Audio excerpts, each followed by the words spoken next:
And joining me now.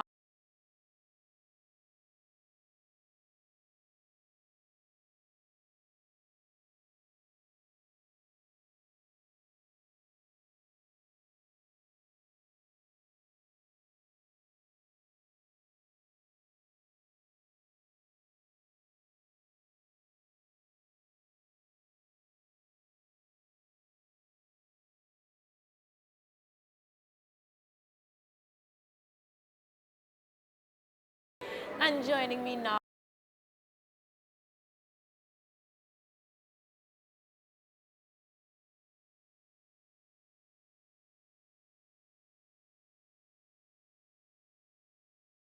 The HRMATT Legacy Awards are on, as excellence in human resources management will be celebrated for the very first time.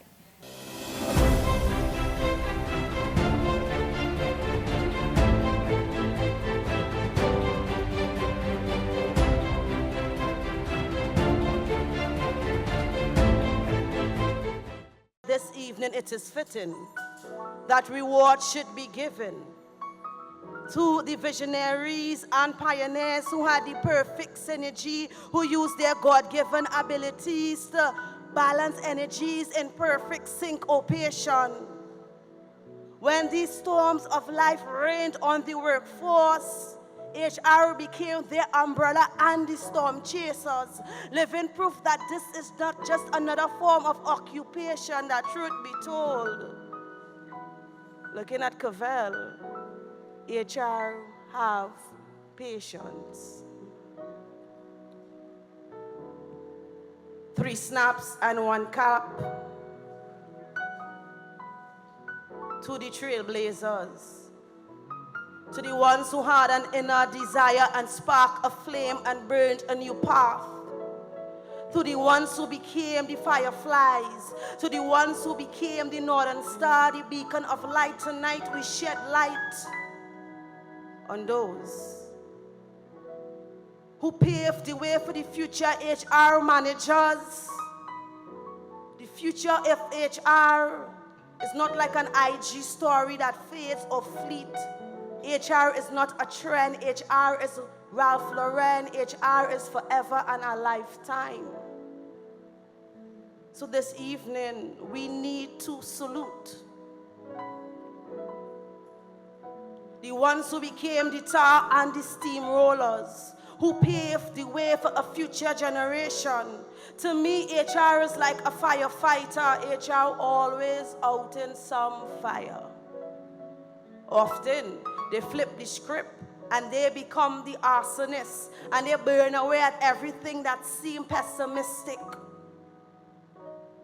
Often, I see them use the 100th of their workforce, whether it's half filled or half empty, and create opportunities. HR are the ultimate opportunists. So tonight, could we give 3 snaps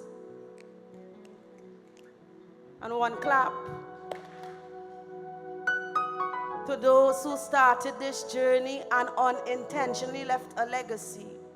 Can we give 3 snaps and 1 clap to HR who have selflessly given their time and energy?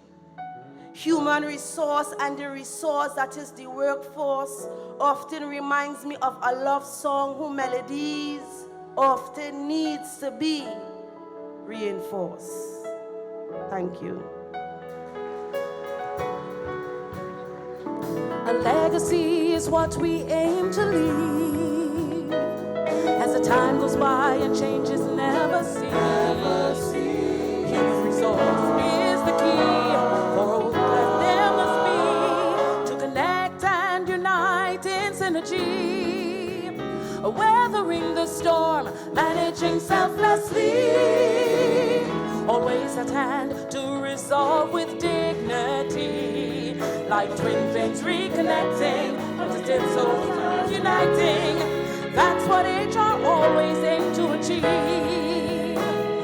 Integrity, resilience, creativity, diversity, inclusion, empowerment, professionalism is what we choose to be.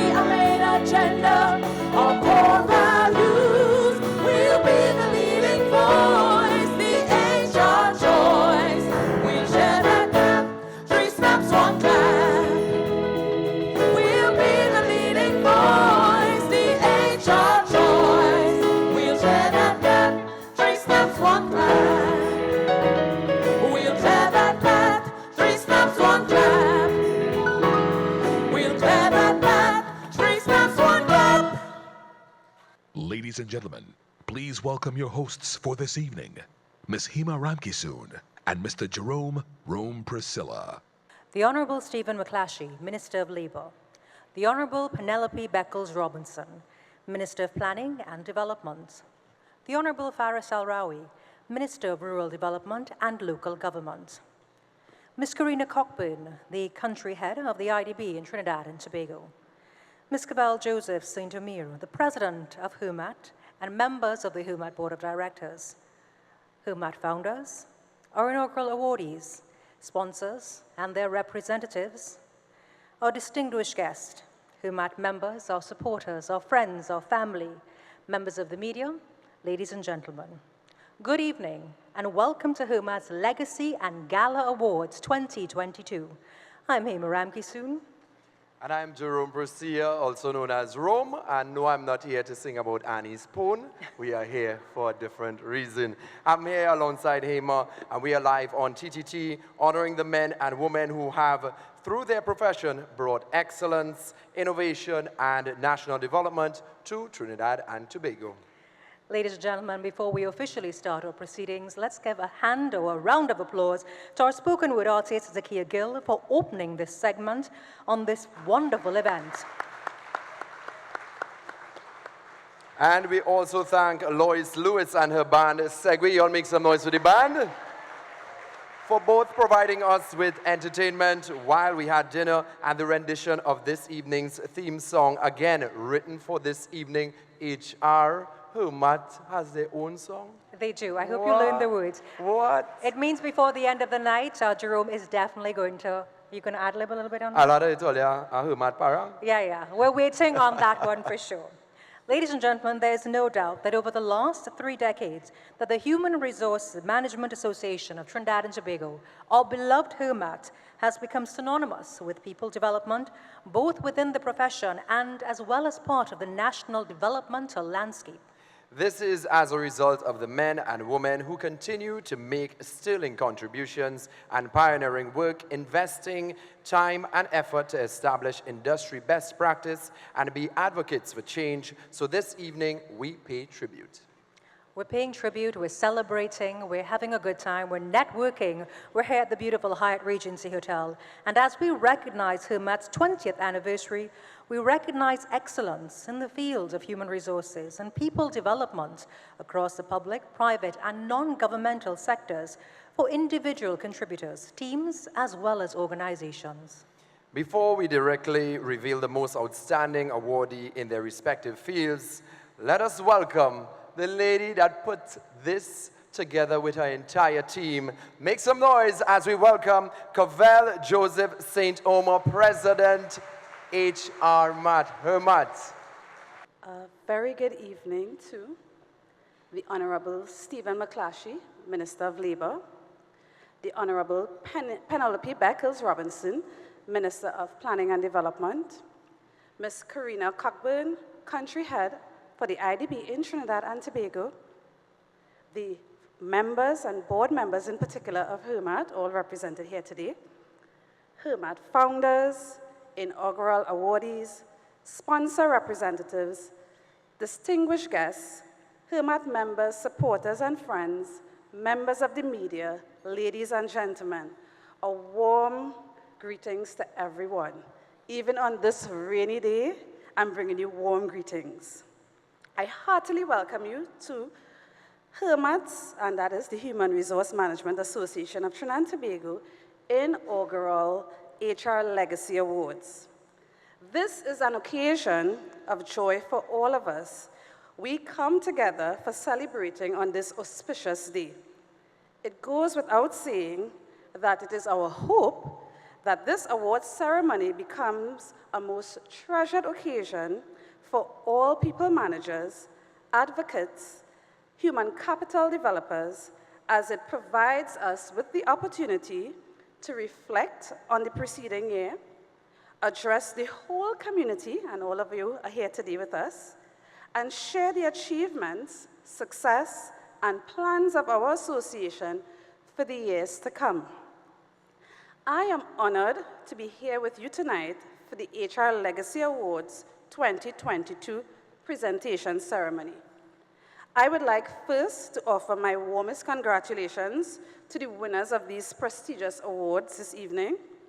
The awards represent the gold standard for human resource practitioners in Trinidad and Tobago and serve as a recognition of the exemplary management practices adopted by various organizations. As a member of the planning team for the awards, I must say getting here came with hard work, enjoyable moments, tough decisions, depressing moments, but it was very instructive and an instructive experience, not just for myself, for every board member and committee member, and it's what brought the team together in the end. In the end, I am deeply impressed by the high standard and caliber of our awardees and the presentation of our auditing firm, HRMATT. I would like to convey my heartfelt thanks to the Board of Directors, and I know I'm doing this without them knowing, but I'm going to ask them to stand. Our Vice President, Lara Quanchal-Thomas. So, Lara, can you stand, please?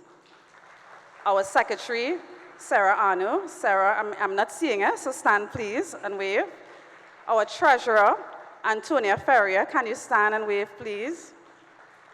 Our Public Relations Officer, Desmond Lawrence. Our Assistant Secretary, Assistant Treasurer, Michelle Haranaran-Singh. Our newly minted Membership Officer, Olsha Long. And our amazing Education Officer with a fuller personality, Kimberly Chan Budram.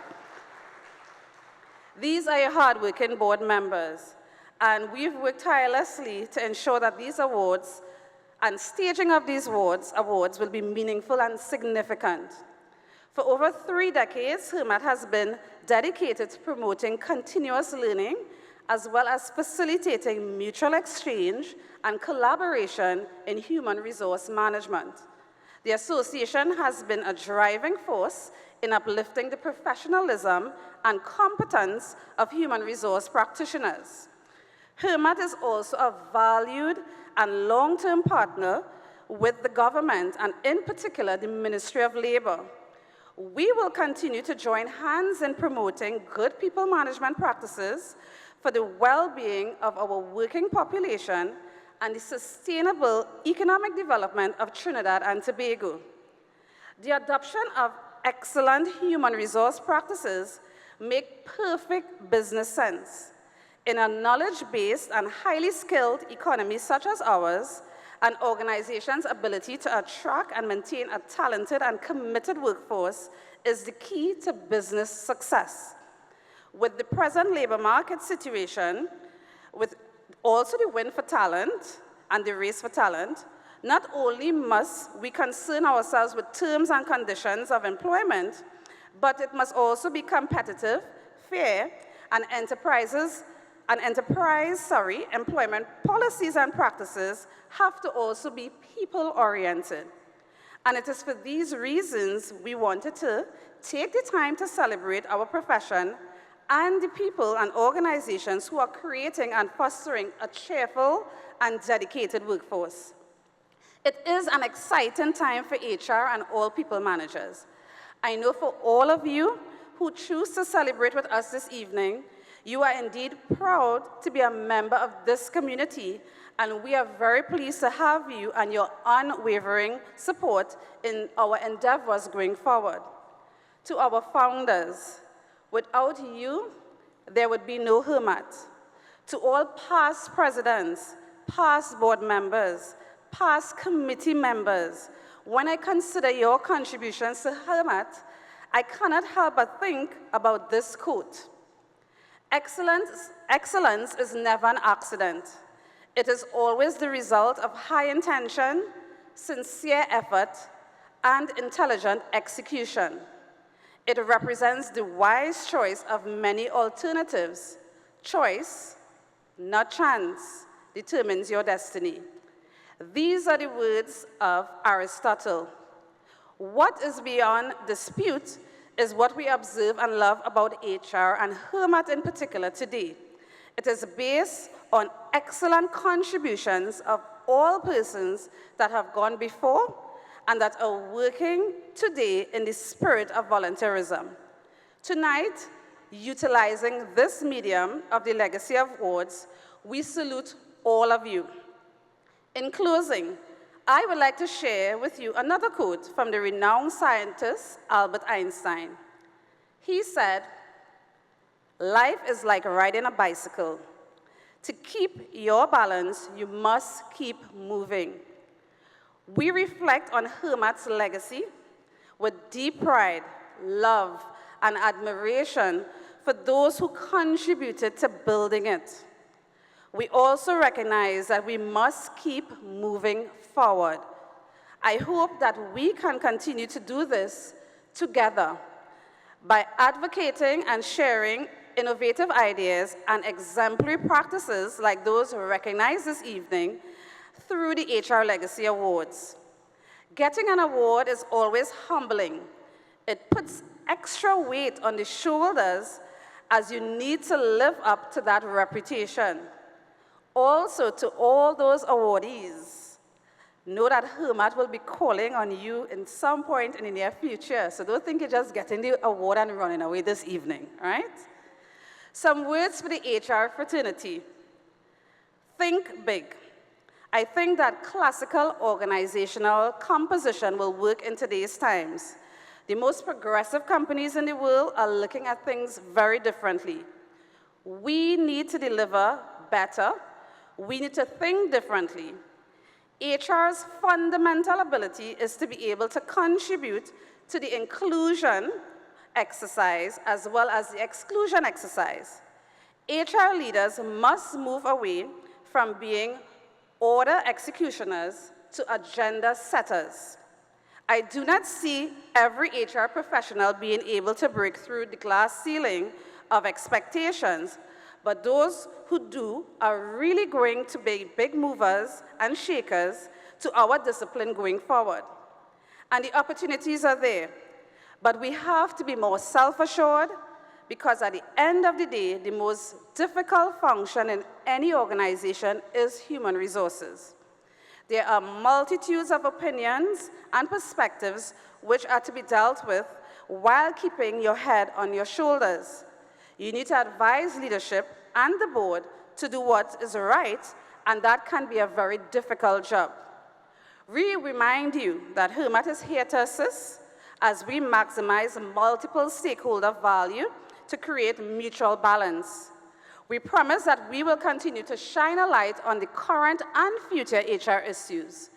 We resolve that through HRMATT, we shall inspire new generations of HR practitioners, thinkers, and organizations to contribute to their sustainable success, evolve our profession, and most importantly, to nation building and finally betterment of humanity through our workforces. To everyone in attendance, we salute you, and I hope you have a great evening with us. Thank you and welcome. Thank you very much, Cavell. Another round of applause, ladies and gentlemen, because she is the reason, the vision behind the reason we are here tonight. And as she mentioned, we must think big, and we are all agenda setters. If you're wondering where my co-host is, well, he's speaking with members of the band and actually at this time rehearsing his Soca Parang's version of the HRMATT song, and I probably will be doing the backup vocals at some point. Ladies and gentlemen, at this time, we'd like to welcome our keynote speaker for this evening, Karina Cockburn, the IDB country representative to Trinidad and Tobago. Karina Cockburn is an economic development professional, and she's also a change leader with over 20 years' experience in the public and private sector. Her core competencies include strategic planning, change management, and project portfolio management. For over 10 years, Karina has served in a variety of positions at the Inter-American Development Bank and was appointed the country representative for Trinidad and Tobago in April 2021. Ladies and gentlemen, let us welcome Karina. Good evening, everyone. I can't see you now, but when I saw everyone earlier, I must say that everyone looked absolutely lovely, well-dressed, and in a celebratory mood. So I'm so happy to see that this inaugural event is off to a great start.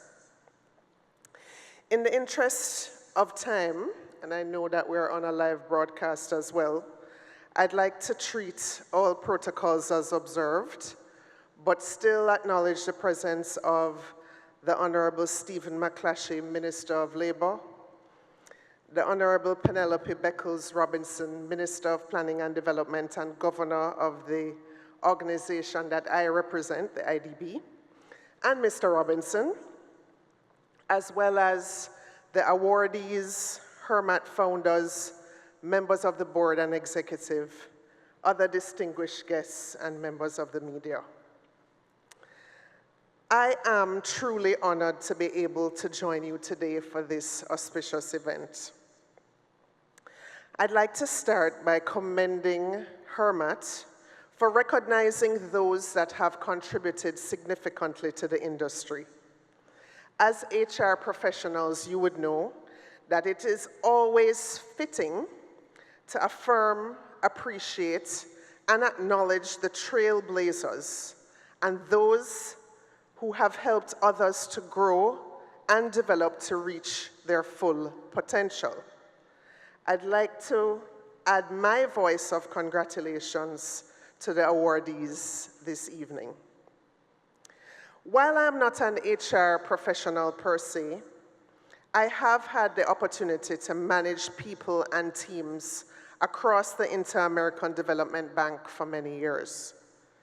In fact, I'm pleased to say that the country office in Trinidad and Tobago enjoys a net promoter score of 42, with an average of 8.1, which is the highest for any country office in the Caribbean, and matches the average for the 26 borrowing countries of the IDB. As many of you will know, the Net Promoter Score measures employee satisfaction and loyalty within organizations.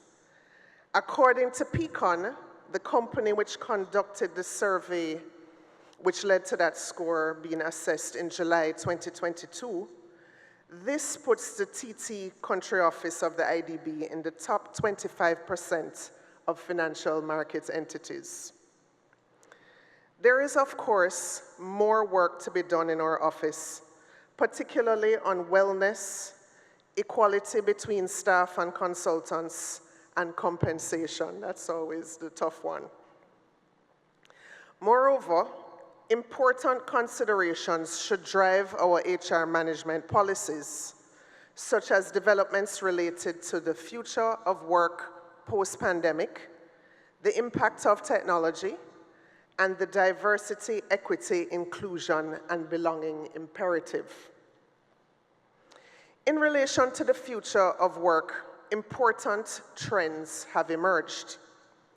One of these might seem philosophical in nature, but I think it is a fact that during the pandemic, many of us gained a new appreciation of the value of life itself. And so we have what McKinsey calls the search for meaning, where workers, particularly those from the millennial and Gen Z generations, are no longer willing to stay in unfulfilling, directionless jobs, not guided by a mission or purpose. While analysts argue that this is just one factor which has fed the great resignation we continue to hear so much about, it's clear that employers worldwide will have to consider offering a value proposition which involves skills-based hiring versus selection based on degrees and formal qualifications, accelerated career paths based on value delivered versus time served, and hybrid work. And what do we mean by hybrid work? Well, in one sense, this refers to a blend of telework and work in the office, a trend which I am convinced is here to stay. In fact, a 2022 IDB study of over 400 firms in 24 countries across Latin America and the Caribbean found that most employers have already integrated flexible work arrangements into their employment practices, including telework.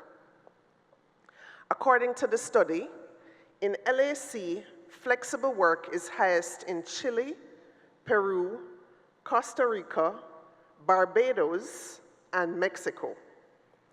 In the Caribbean specifically, Jamaica has had a law since 2014 which allows staggered hours, the freedom to choose the start and end of the day, a compressed work week, and part-time work. In 2021, Barbados introduced a policy of flexible work arrangements for the public sector. Meanwhile, globally, Finland continues to be the gold standard for regulating and promoting flexible work. Their updated Working Hours Act, which has been in effect since January 2020, allows for extending or reducing the workday by up to 4 hours at the beginning or the end of the day, saving hours, overtime, or vacation days to be withdrawn later as free time, and cyclical work where the required hours are completed over periods longer than 1 week.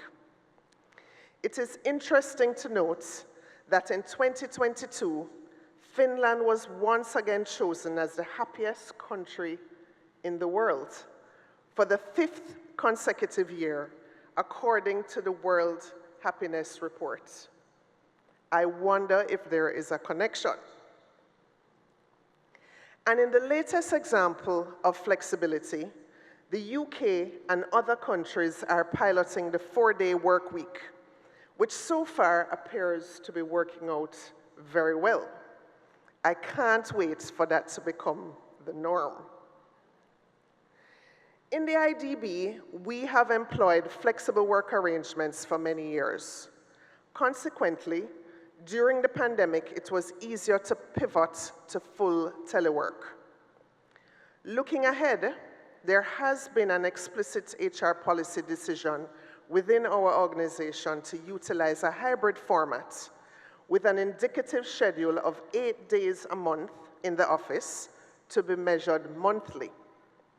Employees may choose to work more or less days in the office, but at a minimum, the work schedule requires at least 1 day a week in the office and 1 day of telework. To smooth the return to office, we are also redesigning our workspace to make it more inviting and appealing by introducing digital elements and more collaborative spaces so that people can see a benefit to spending time in the office and move seamlessly between the home and office space. This isn't just about providing flexibility, beautifying the office, and increasing job satisfaction. It's about managing outputs and results instead of time, and enhancing productivity, since happy people work harder and smarter. Happy people work harder and smarter. I think that's worth repeating. Now getting back to the term hybrid work. This can also refer to the application of both human and artificial intelligence at work. Remember, I mentioned the search for meaning. Very few people find it fulfilling to spend their workdays completing boring, repetitive tasks. And so the idea is to teach computers how to do these things while reserving complex, higher-order thought functions for human beings. This brings us to a discussion of the impact of digitalization in the workplace. According to OECD estimates, technology could transform 1 billion jobs by 2030. Although many stakeholders look at this as something to be feared, I do believe it could lead to more efficient and productive outcomes for everyone. Consider, for example, the opportunities arising from automated workflow and document management solutions, hybrid meeting environments, and the use of virtual reality, and augmented reality workspaces. Not only are there an increasing array of neat digital tools and gadgets to make our lives easier at work, but both employers and employees are seeing the need for ongoing skills development with an emphasis on the so-called power skills to allow human beings to function well in hybrid environments. These power skills, which were previously known as soft skills, and thus often perceived as less valuable than hard or technical skills, are now among the top 10 of the most in-demand skills employees need to succeed in the modern workplace, according to online assessment platform Modern Skills for 2022. Examples of power skills include communication and collaboration, critical thinking and problem solving, empathy, teamwork, creativity, and adaptability. And I think these are all in use in the HR profession today. Interestingly, many of these skills are still beyond the range of AI, making it viable for human beings to invest in developing these skills. So what we now see are the rise of corporate universities like Googleplex or Apple University, post-secondary education options like community colleges or vocational schools, as well as MOOCs, massive online open courses and other online education options. Another IDB study notes the unprecedented growth in demand for online courses in 2020, when Coursera registered more than 10 million enrollments in 30 days, an increase of 644% compared to the previous year. While Udacity enrolled more students in a week in March 2020 than in the entire second half of 2019. Combine this with the generational shift in the workforce to digital natives who are comfortable with being self-taught, and you can see the implications for traditional tertiary education institutions, which have already begun to rethink their business models. It's worth mentioning that blockchain and alternative digital credentials support the new options for skills development by enabling individuals to validate achievement of certain competencies, especially when these are gained through online courses. Some of these approaches include certification first, which breaks down typical undergraduate programs into certificates, allowing students to take classes in the order they feel is most appropriate and to leave with a credential even if the whole course of study is not completed.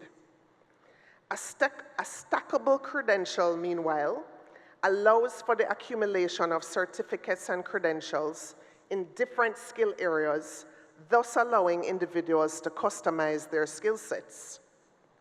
Micro-credentials or digital badges are also becoming more widely accepted by employers.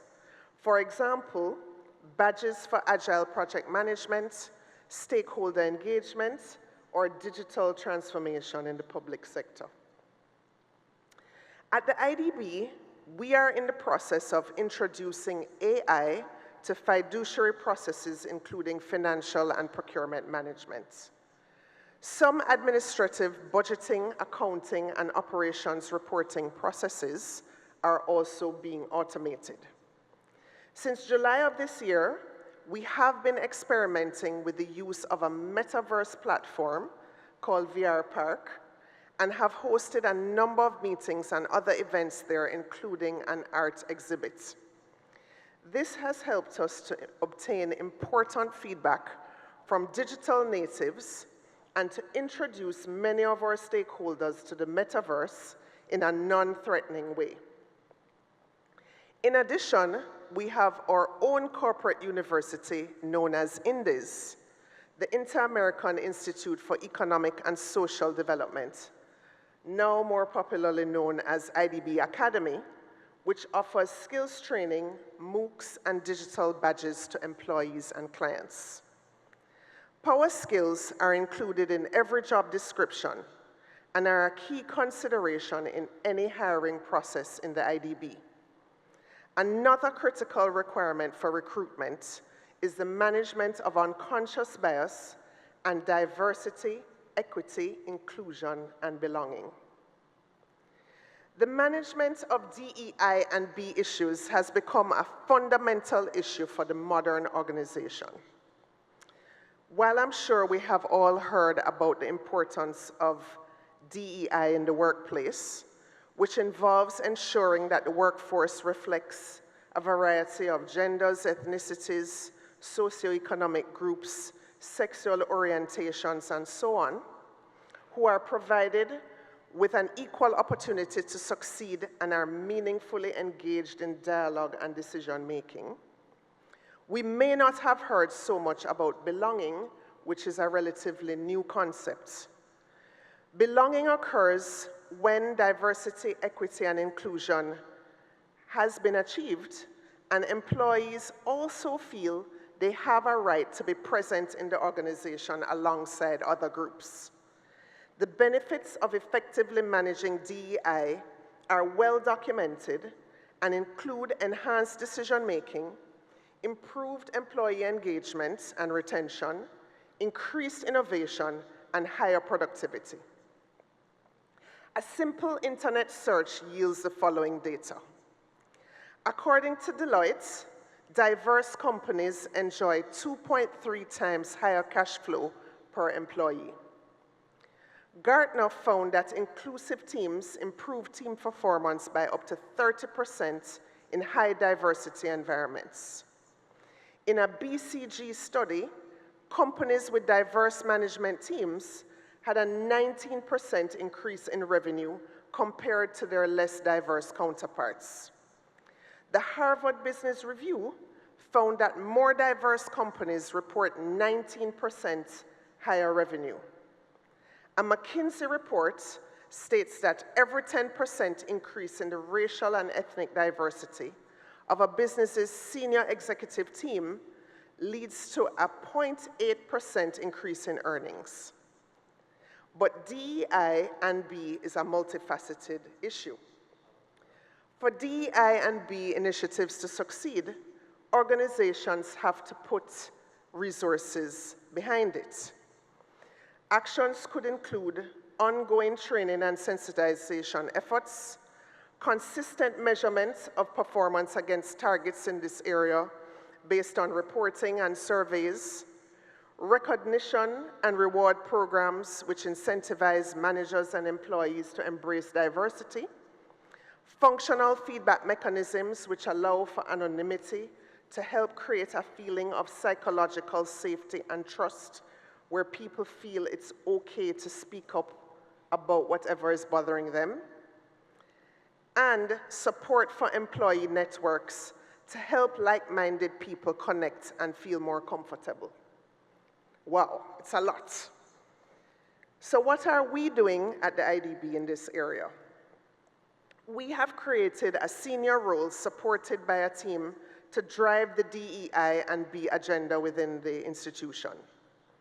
For the very first time in 2021, a target was set to reach gender parity in the role that I occupy, country manager, and now 12 out of 26 country managers are women.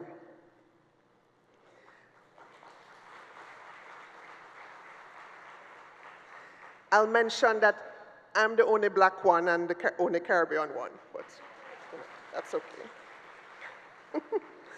In 2021, we also achieved Edge Move certification, only the second development bank worldwide to do so, recognizing the institution's efforts to foster an equitable workplace. To achieve Edge, a rigorous independent study is conducted, which includes a review of policies, the gender pay gap, recruitment processes, flexible work solutions, and culture. Among the factors the review recognized was our generous, gender-neutral maternity leave policy focused on the concept of primary versus secondary caregivers. So whether you're male or female, what matters is whether you're the primary or secondary caregiver, and that makes you eligible for leave. This includes also adoptive parents. Plus, there is the fact that we have equal pay for equal work by men and women with similar roles and responsibilities. Additionally, we have established 4 employee resource groups: WomenNet, the Afro-Descendants Alliance group, of which I'm a part, Globe, which focuses on the LGBT community, and All In for disability inclusion. We also recognize employees and teams who champion DEI issues through our annual internal Diversity, Equity, and Inclusion Awards competition. Despite all the work many organizations, including the IDB, do to promote flexibility, digitalization, and DEI&B, it's important to acknowledge that challenges remain. Even while certain professionals enjoy work-life balance opportunities, other workers and self-employed persons who are often from lower socioeconomic groups are working longer hours just to make ends meet. Appropriate laws and regulations help to protect worker rights in this respect. With regard to digitalization, a 2022 IDB survey of digital transformation leaders in 20 countries across Latin America and the Caribbean reveals that 62% of the 416 respondents think the digital gender gap is a problem in their respective countries. Inside organizations, the feedback is that women participate less in digital transformation processes because of a perceived lack of skill and competencies. Meanwhile, it is felt that female tech entrepreneurs have less access to financing, including equity investment, than their male counterparts. The high burden of family responsibilities is cited as the main reason why more women are not starting companies in the digital sphere. Let's drill down a bit on the issue of the digital gender gap, because I get asked about this a lot. More men than women have internet access in over half of the countries in LAC. And there is also a higher share of men with mobile connectivity in 70% of LAC countries. Women have less training on digital technologies and are less confident in their digital technology skills, which leads them to use these technologies less. Women make up only 32% of employees in the ICT sector in Latin America and the Caribbean. And we conclude from the study that women's limited participation in digital transformation is tied to behavioral biases among women themselves and in the digital sector, which is dominated by men, especially in leadership positions. We have to do something about this. We can start changing the culture through public awareness campaigns and by providing equitable early education for girls and boys in science, technology, engineering, and mathematics, STEM. We can accelerate digital infrastructure projects in rural areas. We can seek to attract more women to digital professions. We can implement government entrepreneurship programs targeting women in tech. And we can raise awareness in the private sector about how much value it loses by not including female talent in digital transformation processes. That's what I'm doing right now. We can also increase career opportunities for women by implementing flexible work arrangements. So it's all connected. Turning very quickly to diversity-related challenges, a 2021 study of more than 1,000 firms from more than 20 countries in LAC, conducted by our private sector arm, IDB Invest, highlighted that 14% of LAC firms are women-owned, only 14%, while 15% of the management positions are held by women. In addition, the percentage of women is higher in junior than in senior positions. In fact, 28% of the surveyed firms report having a gender pay gap, and 34% of these state that disparity is between 11 and 20%. So I may get paid 20% less than my male counterparts.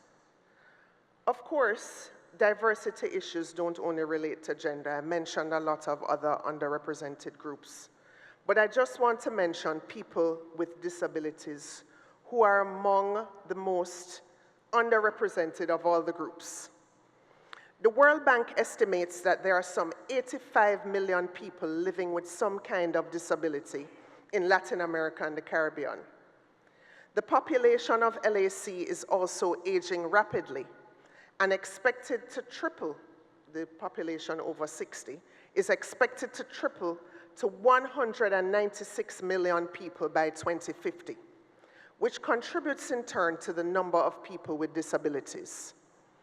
Evidence suggests that we could be losing between 3 to 7% of GDP by excluding people with disabilities. This can be addressed by improving data collection, broadening channels of participation, reviewing retirement policies, as is being done here in TNT, and developing specific programs such as the IDB's Silver Economy Challenge, focused on financing innovative solutions to help persons over 60 who are poor and vulnerable. Okay, so I think I have spoken enough. Don't want to go on and on. In summary, an HR strategy involving flexible work arrangements, the automation of repetitive tasks, ongoing skills development, and close attention to diversity, equity, inclusion, and belonging efforts is essential to enhance the value proposition your organization can offer to engage and retain top-notch talent in 2022 and beyond. I am sure many of us are already thinking carefully about these issues. And if we aren't yet, pressures from the market and workforce will soon demand this of us.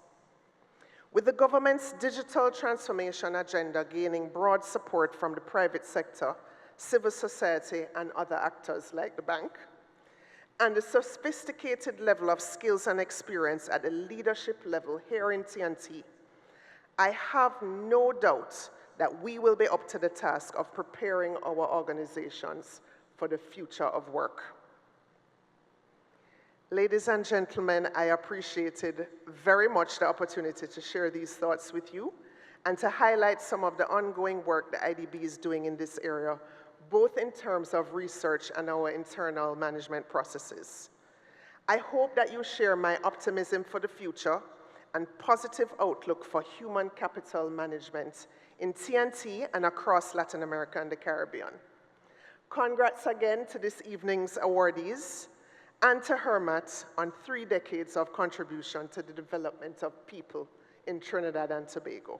Good evening. A lot was learned in her speech, and I, for one, I know that a lot of the gentlemen here this evening are welcoming diversity in the workplace, so I'll ask everyone to give the women in the workplace an extra round of applause this evening, because more and more we are seeing our ladies in those leadership positions, and we welcome them. I also heard a lot of her stats in that speech. A couple that jump out at me were the fact that the pandemic brought something positive. I know that a lot of people here in TNT appreciate the fact now of that flexibility in the workplace, where I met a couple of my friends and they say that they actually go to the office once per week or twice per week, and it is opening up that avenue where some people don't have to go face that traffic every single morning to get to work or to get to meetings. They could go and do their stuff from home. The only problem is when they're in their Zoom meetings and someone says, could everyone please turn on their cameras? And now you're scrambling to comb your hair and get yourself in order. We all know how that goes. So thank you very much for that, Ms. Coburn. Once again. And now I'd like to introduce to you the Honorable Minister of Labour. Ladies and gentlemen, please help me to welcome Mr. Stephen McClashy. Joining me now, another gentleman of the night, who, if I may say so, is very spiffy in his bow tie. Mr. McClashy joins me tonight, and I'm asking emotions and feelings of tonight because this is the culmination of many, many years of hard work for a field that works so hard being recognized in a glorious way. What are your thoughts this evening? Well, I'm pretty happy as to where HRMATT has come. I have had some involvement with HRMATT in the early years when I know they were struggling significantly. In fact, I worked at PowerGen at one time, and both Dr. Hyacinth Guy and Nigel O'Neill were both past presidents of HRMATT. So I know of the struggle that they went through at that particular time. Right. And therefore, to see it actually morph into this kind of an event with the prestige and the emotions, it makes me happy. Now, we talk about the future plans a lot, and granted that you have been involved in the foundation and some of the challenging times, are there any other types of awards that you'd like to see happen in the future? Future of HRMATT, what would you like to see? Well, you know, the field of HR is really going through a metamorphosis, and things are changing quite quickly. I would like to see something like innovation technology, the use thereof to make the work of HR practitioners more effective. And I think that, you know, we're going into things like the metaverse and so on. And those things really will require some unique approaches. And if, you know, we could recognize those pioneers who would take us in that direction, I'd be happy. Well, tonight will make you even happier. It's a night of celebration, so I do hope you enjoy the night. I will. Definitely. Thank you very much. I am indeed honored to be here to celebrate excellence in the field of human resource management in Trinidad and Tobago with this long-standing professional membership body representing local human resource management professionals. As human resource professionals in both the private and public sectors, you play a strategic role in ensuring that your organization have the right people to support improvements in organizational performance and, by extension, productivity and sustainable return on shareholders' equity. This means that HR professionals need to understand their business and chart strategies as to how they can best help their organization achieve their goals and what resources are critical to delivery of such goals. In the public sector, human resources are critical to the delivery of services offered by public organizations from birth, via hospital care, through education, refuse collection, and many other critical areas of everyday life, and even in debt.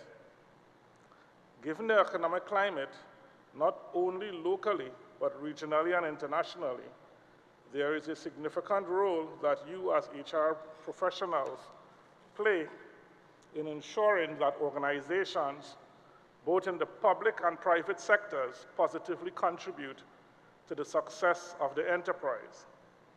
So critical is the role of human resource management that if you implement ineffective strategies and management systems, you can negatively impact your organization's strategic performance, development, and long-term sustainability.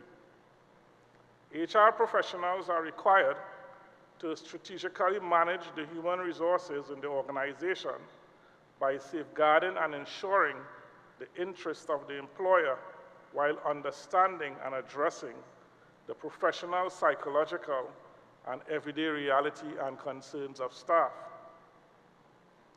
There is also a need to keep pace with the dynamic and ever-evolving technological changes which are taking place around us.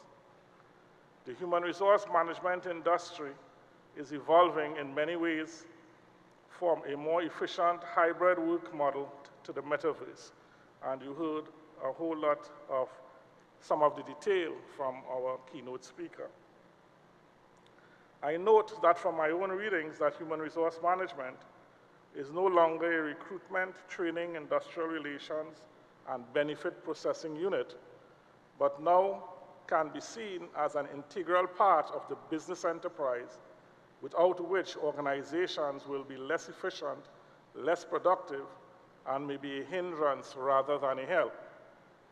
I am actually intrigued by the HR trends that have been identified, and as a sci-fi buff, it's akin to Star Trek.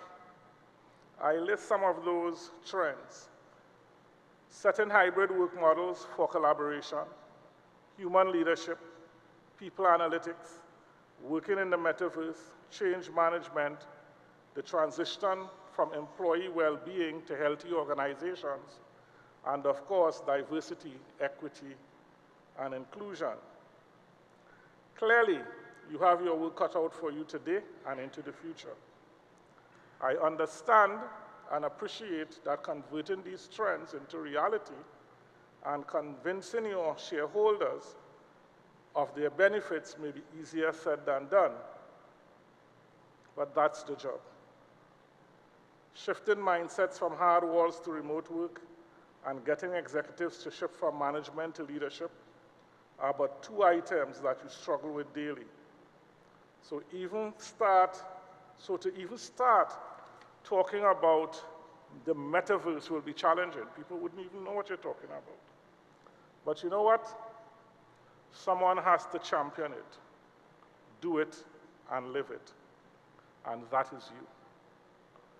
You asked for a profession and not a job. Well, this is the work of the profession. Suck it up and get on with it. Will there be pushback? Of course there will be. But who is afraid of a little fight? It's par for the course. As Minister with responsibility for labor administration, I wish to assure you that the government of Trinidad and Tobago remains committed to the protection of the rights of workers through varied strategies, one of which is our legislative framework. The protection and rights and duties of workers and employers in Trinidad and Tobago aid in the development of a stable economy through the creation and maintenance of industrial peace, the improvement of standards of living, and the maintenance of a safe and productive work environment.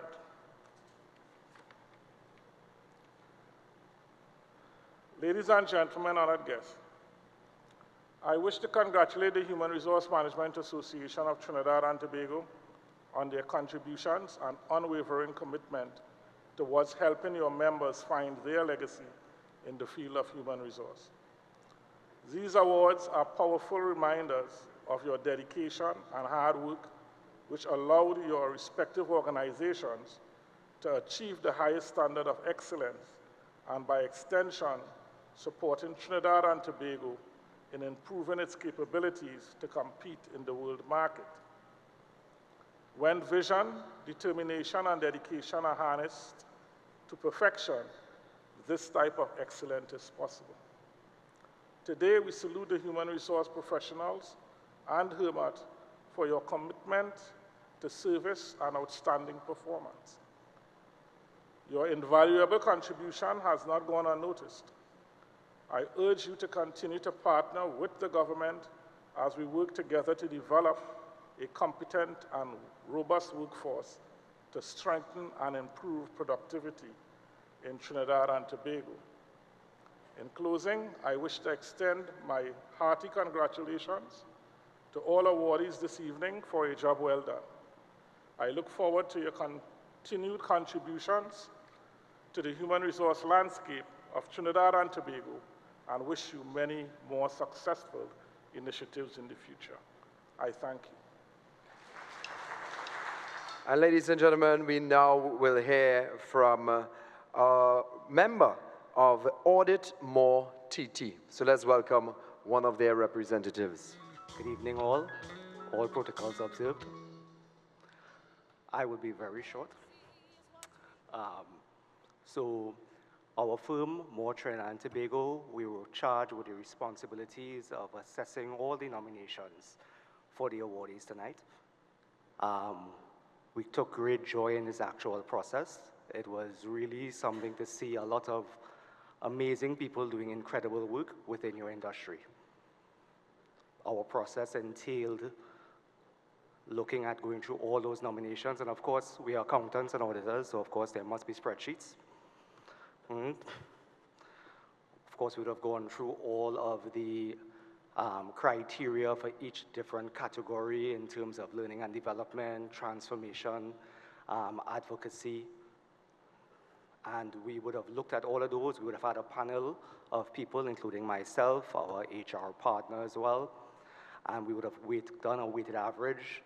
And then based on that, we would have discussed, we would have done fact-checking to make sure that the persons receiving these awards really meet the criteria and the visionary understanding of all the founders of the organization itself. And as, once again, I would say we really took a lot of joy in actually going through the process. We really enjoyed it. Just hearing the different stories, the different type of work, and the impact everyone was having. So I hope there was a lot of fruit in our work, right? And congratulations to all the awardees tonight. So ladies and gentlemen, we move straight into the reason why we are gathered here this evening, as we recognize 7 categories paying tribute to our outstanding men and women: the Gordon Draper Award for Public Sector Transformation, the Glenn Wilson Award for Industrial Relations Innovation, the Maxine Barnett Award for HR Excellence, the Lisa James Award for Learning and Development, the L. Anthony Watkins Award for Advocacy, the Volunteer of the Year Award commemorating an outstanding volunteer whose efforts made a significant impact on our work, and the Corrine Jones Award for Organization Excellence. So now we're going to ask for an entire round of applause for all of the awards, every single one of you who's going to be celebrated tonight. Ladies and gentlemen, we are pleased at this inaugural HRMATT Legacy Awards. And as we've said before, we all seek to incentivize and reward personal and professional excellence, high performance, innovation, national development, and so much more. And we are joined tonight by HR royalty, to be quite true. One of the founding fathers of HRMATT is Mr. Gordon, and tonight we are speaking to his wife, who must be filled with emotions tonight, as this is the culmination of, yes, HR professionals in Trinidad and Tobago, but the birth child of Mr. Gordon himself. What are your emotions or thoughts like at this very moment? It's very impactful for me tonight to be here to talk about him and to know that he's been honored. I find I could only imagine. It touches my soul. It really underscores how far we've come. It really does. I remember one of the things Gordon said when he first started to teach management at university, at University of the West Indies. The thinking at that time was that you couldn't teach management. You had to be a certain class or something like that to actually teach management. Now we're giving awards for what the Trinidadians have done. They have done the homework, and so it's a proud moment for him. I mean, wherever he is, it's a proud moment for his family. Absolutely. To know that his work meant something and it made a difference. Beautiful. I do want you to enjoy the night. I don't want you to be too emotional and make the makeup run. So I do hope you enjoy every facet of it and celebrate him even more tonight. Thank you. You're welcome. Thank you. Let's now take a look at our screens as we present the first of 2 presentations, giving a little background exactly why are we here, why are we celebrating, and why is this so important.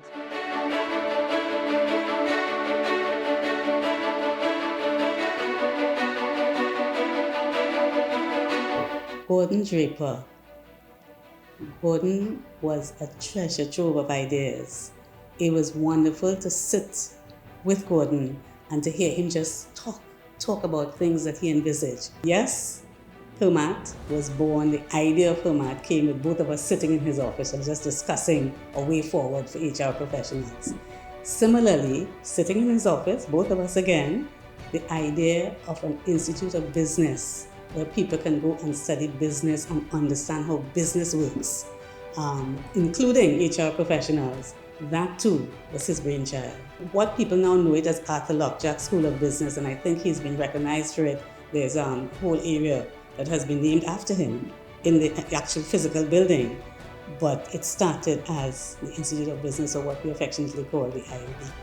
Daddy's involvement in management and in, well, at the time they used to call it personnel management. So when he started HRMATT, I would have been about 15. And you know, if you ask a teenager, what does a parent do? At that age, that's not really important or significant. They go to work, they come back, you know. I knew he was a manager, HR manager at Answer. That was it.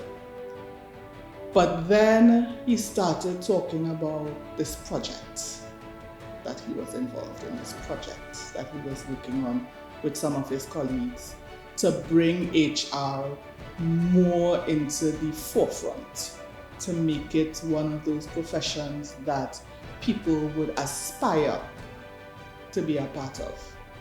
And I think that is where the HRMATT legacy began, where he, along with like-minded colleagues, you know, wanted to really make this whole profession about people and about being people-centered, people-focused, people-driven. And I think that was, to me at that point in time, the ethos of where HRMATT all began. He was an enabler, he was a developer. That's what he was a developer. So he allowed people to flourish, he allowed people to run with ideas. He wasn't someone that hovered over you. So in a sense, he was ahead of his time, because the generation today, the Gen Zs, really and truly, that's the kind of leadership style, because they are a lot of them are so creative. They need leaders like that who would allow them to be and allow them to grow. Gordon was a developer, he was a mentor, he was a teacher, and really and truly he was, some may say he was fatherly, but yet he was a friend as you worked with him. So it might be safe to say he was the founding father of HRMATT. It may be safe to say that because it really came out of him. It was his brainchild that lit a fire and excited all of us to have what we have today as HRMATT. Joining me now is one of the founding fathers, Mr. L. Anthony Watkins, who says the L stands for love, which I think you genuinely put into it. Yes? Yes, and I do, of course. Thank you very much for joining me. A pleasure being here with you. I imagine that you are a proud father watching your baby grow up. You know, that is true, and looking at HRMATT where it is now, I mean, I'm absolutely blown away. I'm really, really proud of where the organization is. Ladies and gentlemen, it's now time for our second award for the evening, and I do believe we have a video presentation on the L. Anthony Watkins Award. The L. Anthony Watkins Award for Advocacy.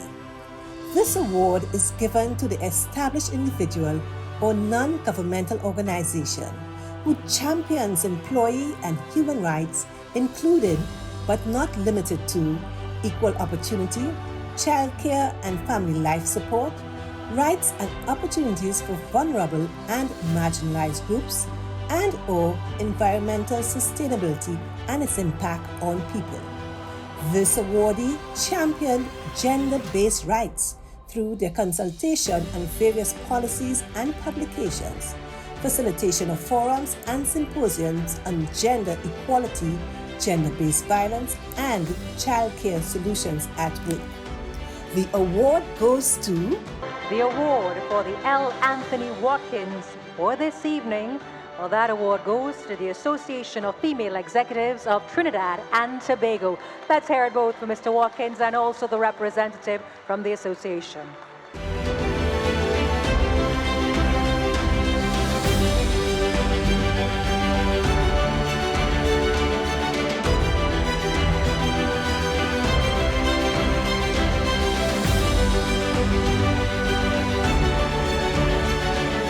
So let me first say congratulations to Ms. Dixie Ann Dixon on your award tonight, the L. Anthony, and I almost forgot, Watkins Award. So many legendary persons, so many legendary reasons, but what would you say contributes to your success, a key component of your success, if you will?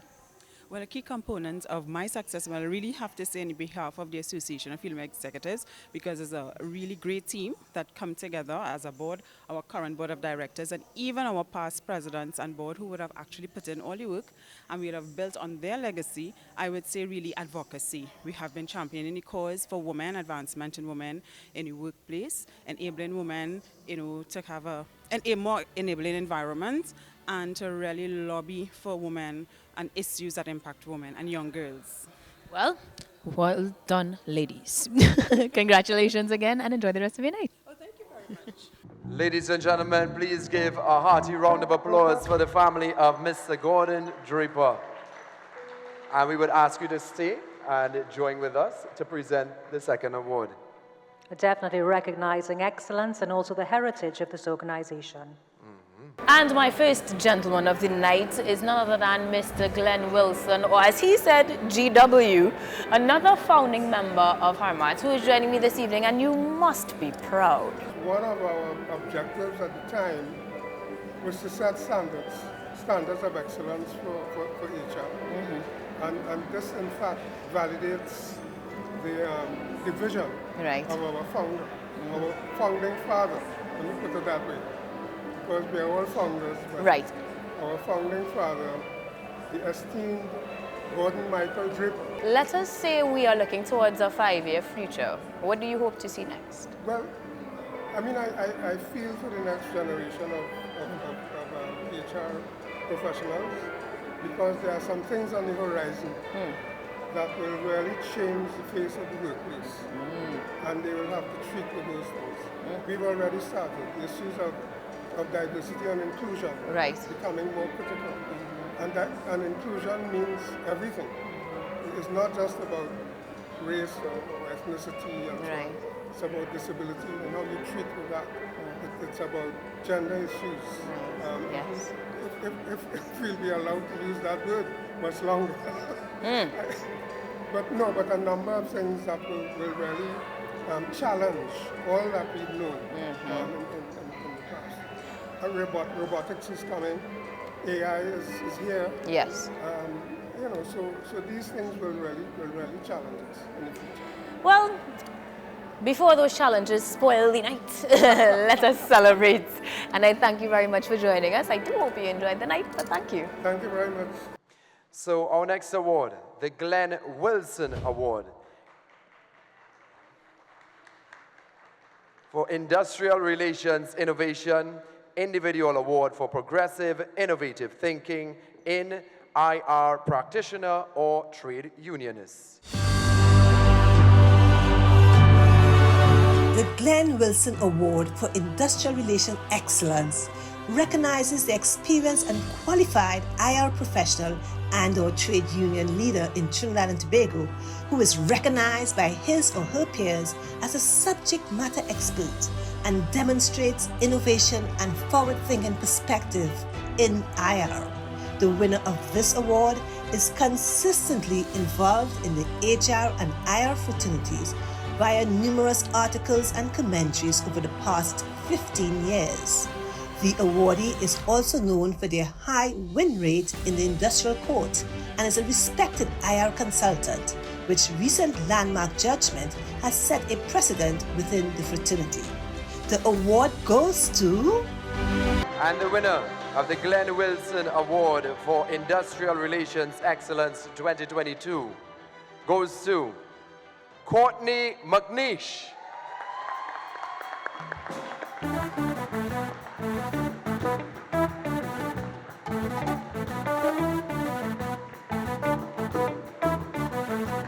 And we're inviting Courtney on the stage. Well done, Courtney. He walked with a chair squatter. Did you not hear the round of applause? Definitely walking with his support today.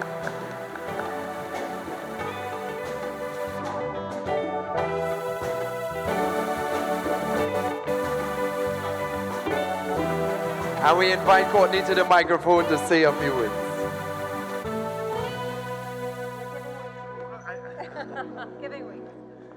Good night, everyone. Roma, I really don't understand that there were two previous awardees. They weren't invited to say anything, but thank you anyhow. I want to thank HRMATT. This Legacy Awards function is indeed fulfilling a dream many of the founders, I'm sure, had way back 30 years ago. 30 years ago, I did become a member of HRMATT. And to see where it has progressed today lingers very warm in my heart. I want to thank the board of HRMATT. I want to thank my team. They are also responsible for the work that we have done over the last 40-odd years. Shizat, our office manager, Anitra, our head of litigation. I'm trying to see, oh yes, Stacey Lynn, and even our newcomer, Ms. Lizama. I want to thank all of you all for your support, and I'm sure as we continue on our road to achieving excellence and great customer service, that you will continue to provide the leadership that is required. I thank you all. Congratulations, sir. Thank you very much. Thank you very much. Now, as much as this is an award show, we must ask if you were to give some advice to your younger HR self, what would that advice be? Two things. If you are in the consulting field, strive totally and completely for excellence in service delivery to your clients and customers. And secondly, be honest and dedicated to your practice of industrial relations. Honest meaning, do not waver on the principles that you have, in fact, decided that this is the way you're going to practice your profession, and then you hold fast to that. That has been my credo. You hold fast to the principles, and in the end, you will be vindicated, and you will succeed. And in that case, they have certainly served you well tonight. Congratulations again. Thank you very much. And while we may match, it is only coincidental. I am joined by one of the founders of HRMATT, Miss Lisa James, that is. Yes. And it is purely coincidental, but tonight the organization is shining just like us. Absolutely. We're getting straight into it because as a founder, you'd be able to tell us what was the climate like that helped you to decide this organization needs to be established in Trinidad and Tobago? Okay, thank you so much, Ainka, for having me, and HRMATT for having me here. I feel so privileged and so honored to be here as a founder, and after all of these years to be, invited to do this. Naturally. But how we started, interestingly, and I'm really going to be saying my age here. When we started, in fact, the very year that we started having discussions about forming this organization, which was 1989, in that year, the American organization, it was the American Society for Personnel Administration, had a huge launch and then changed the name of its organization to the Society for Human Resource Management. So really, we started when we were on the cusp of change, something new.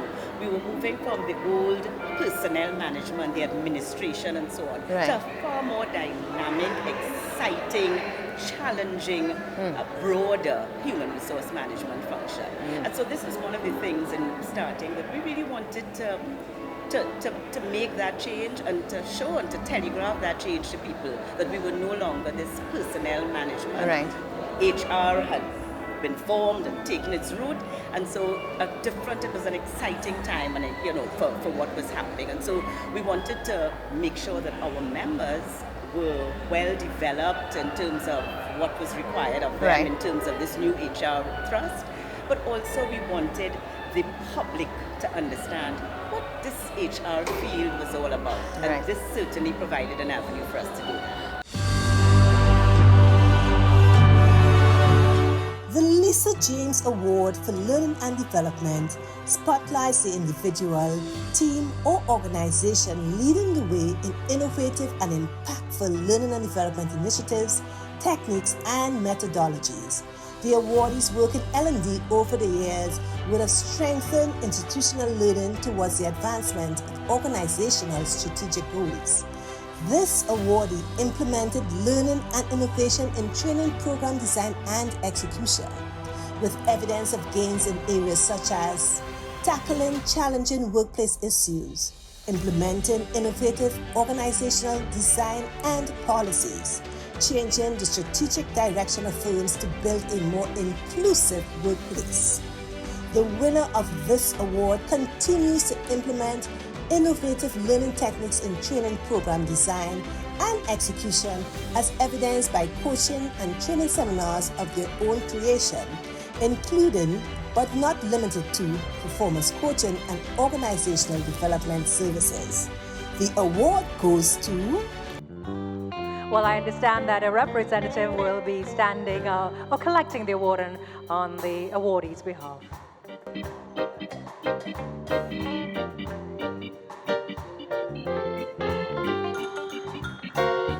A hearty round of applause, ladies and gentlemen. I thank HRMATT so much for considering this whole event and for honoring the stalwarts who have been in the profession before. I'm deeply honored. I was particularly appreciative that this award was the Learning and Development Award, because that is what we do. And we start off by getting people to understand who they are, what do they bring, not just to the organization, but to this world. So we always get people to understand, why am I here? What is my purpose? And then when you understand what your purpose is, then there's a drive and energy to fulfill that purpose. And that comes out in an organization setting if we really harness it well. And that is really the role of human resource management. I lean on my family values. My parents, they really instilled in us the drive to succeed, to get an education and to succeed.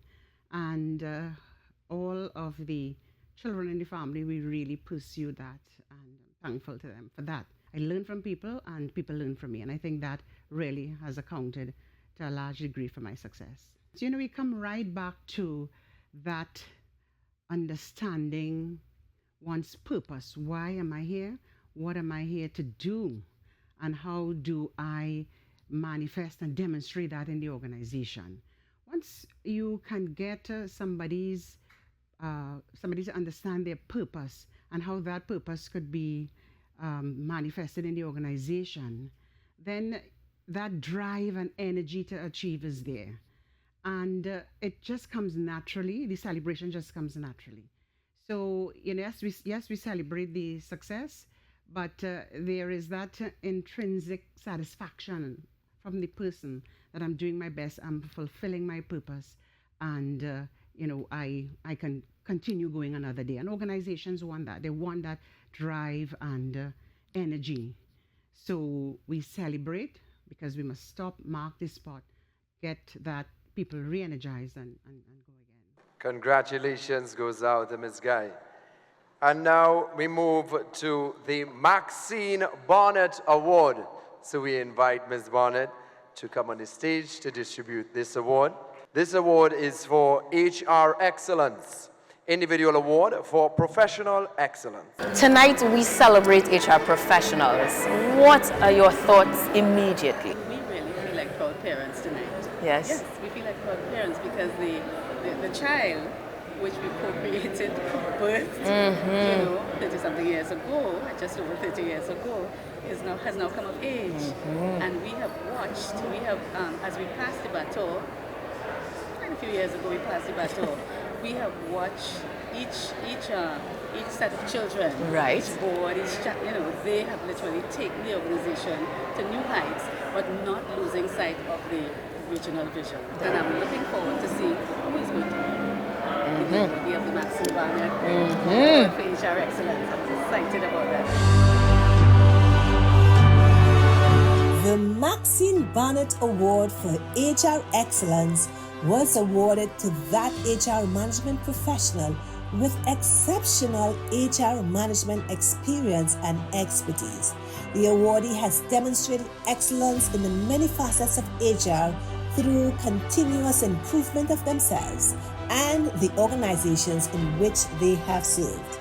Key criteria that were assessed are at least 10 years experience practicing HRM, qualified and or certified in HR, IR, psychology or a related field, excellence in their career demonstrated through awards, promotions and recognition, active involvement in the development of HR in Trinidad and Tobago, including but not limited to articles written or published, speaking engagements, media appearances, mentoring, social media thought leadership, involvement in conferences, seminars, and workshops that promote the profession.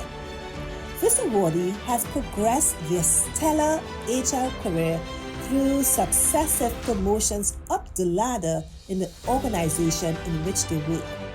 They would have presented at HRMATT, ISE, and AmCham conferences and is a mentor, a coach, lecturer, and consultant for various HR interventions, particularly in the field of HR data analytics. The award goes to... And the Maxine Barnett Award for HR Excellence 2022 goes to Alana Biobrun.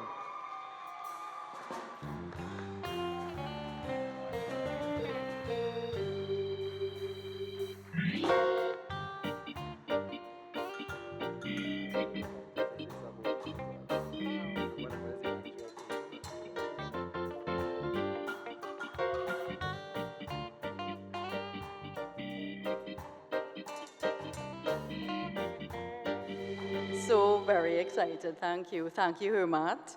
And I was thinking about all my HR mentors over the years, some of whom are in the room tonight. The HR teams I've worked with, again, lots of fun, laughter, learning, some challenges too. And then, of course, my HR colleagues, many of whom are in this room. I enjoy your company. Thanks for the inspiration over the years. And thank you, HRMATT. And another awardee of the night, congratulations to Miss Alana Bobran, the Maxine Barnett Award recipient. And that means that you certainly have some advice for your younger HR self. Gosh, yes. I think I would tell my younger self that just to let go, enjoy the job, enjoy the ride, and know that everything will kind of work out in the end. Do the work, network, keep up with development and all those things. And I think just enjoy the profession. It's a great place to be. HR is changing so much. But I think that's the main thing, to keep up with your development, keep up reading, network, have a good time. And I think that's about it. And you will enjoy the awards after you work hard. Congratulations again, and you enjoy the night. I would like to invite Corinne Jones to the stage area to assist in the presentation of our next award. The Corinne Jones Award for Best Place to Work celebrates the organization operated in Trinidad and Tobago that exemplifies that holistic employee experience through documented and demonstrated policies and programs that enhance employee engagement, innovation, inclusion, empowerment, and support overall employee wellness and work-life balance. Evidence of this included, but were not limited to, people development and mentorship policies, innovative training and development programs, flexible workplace arrangements, child care policies, inclusive workplace policies, building a culture of entrepreneurship, wellness and work-life balance support. The winner of this award clearly defined an active operation of policies and programs that support a well-balanced, people-focused and inclusive place to work. The award goes to The Corrine Jones Award for Organizational Excellence 2022 goes to none other than Methanex Trinidad and Tobago.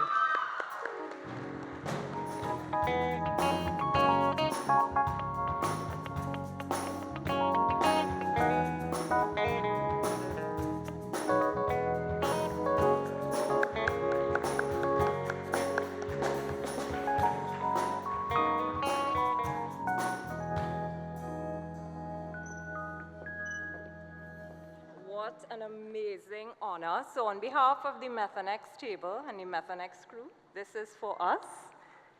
So for those of you who may not know, Methanex is the world's largest producer and shipper of methanol, and people are the center of everything that we do.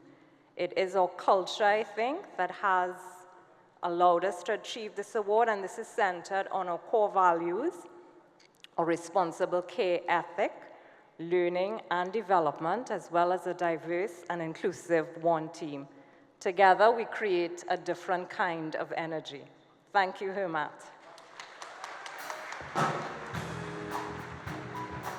So interestingly enough, my background is in engineering, but I think HR as a leader and as a manager is something that is so essential, because we may have technical competencies, but unless we have that ability to manage people, to engage staff, to actually create a place that people want to come to work, but also to hold them accountable and make sure we deliver results as a business, I think that is the reason why HR is so important.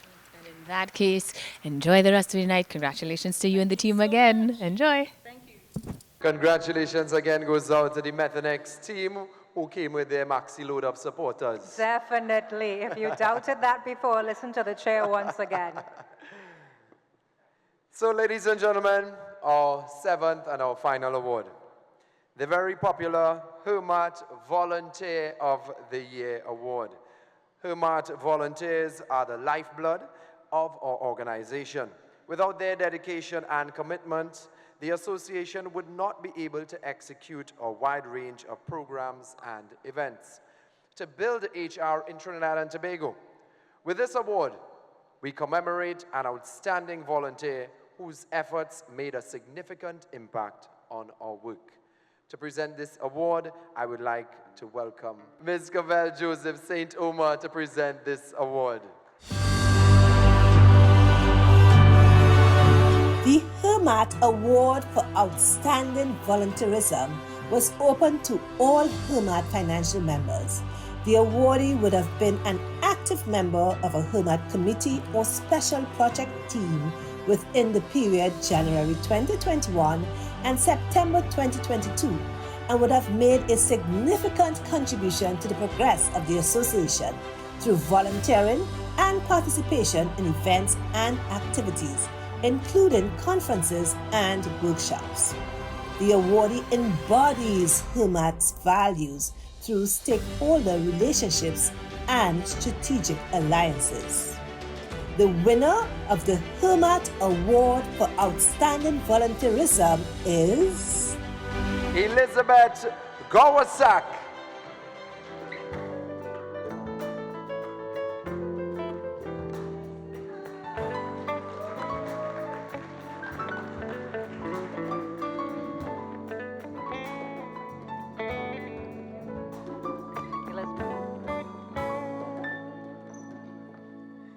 Good night, everyone. I'd just like to say thank you to the entire board of HRMATT. I joined the Public Relations Committee in 2020, and I just wanted to make a difference with HRMATT.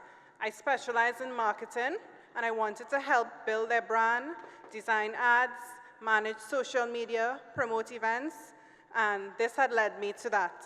So I'd just like to say thank you. And a grand congratulations to Elizabeth Gawasak, the recipient of the Volunteer Award for the year, the very first of its kind. Congratulations. Thank you. I like that you're so bubbly about it. You should be proud. But tell us a little bit more about the volunteerism that led you to earning this title. What was the toughest part of the work that you've put in to earn you this award?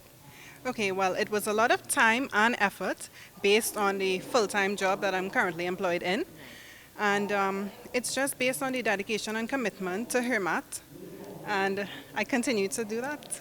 I like the drive. I like the drive. If you were to give some perhaps advice to your younger self to keep you going, what would that be? I just say never give up on your dreams and always keep aiming for the stars.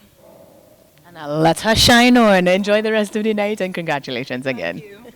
Congratulations to all of our awardees in Rome. I don't think it was made known as yet to our audience, but in addition to the recognition, the trophies, and your name etched in history, do you know that we have a special gift that we also provided to all of our awardees?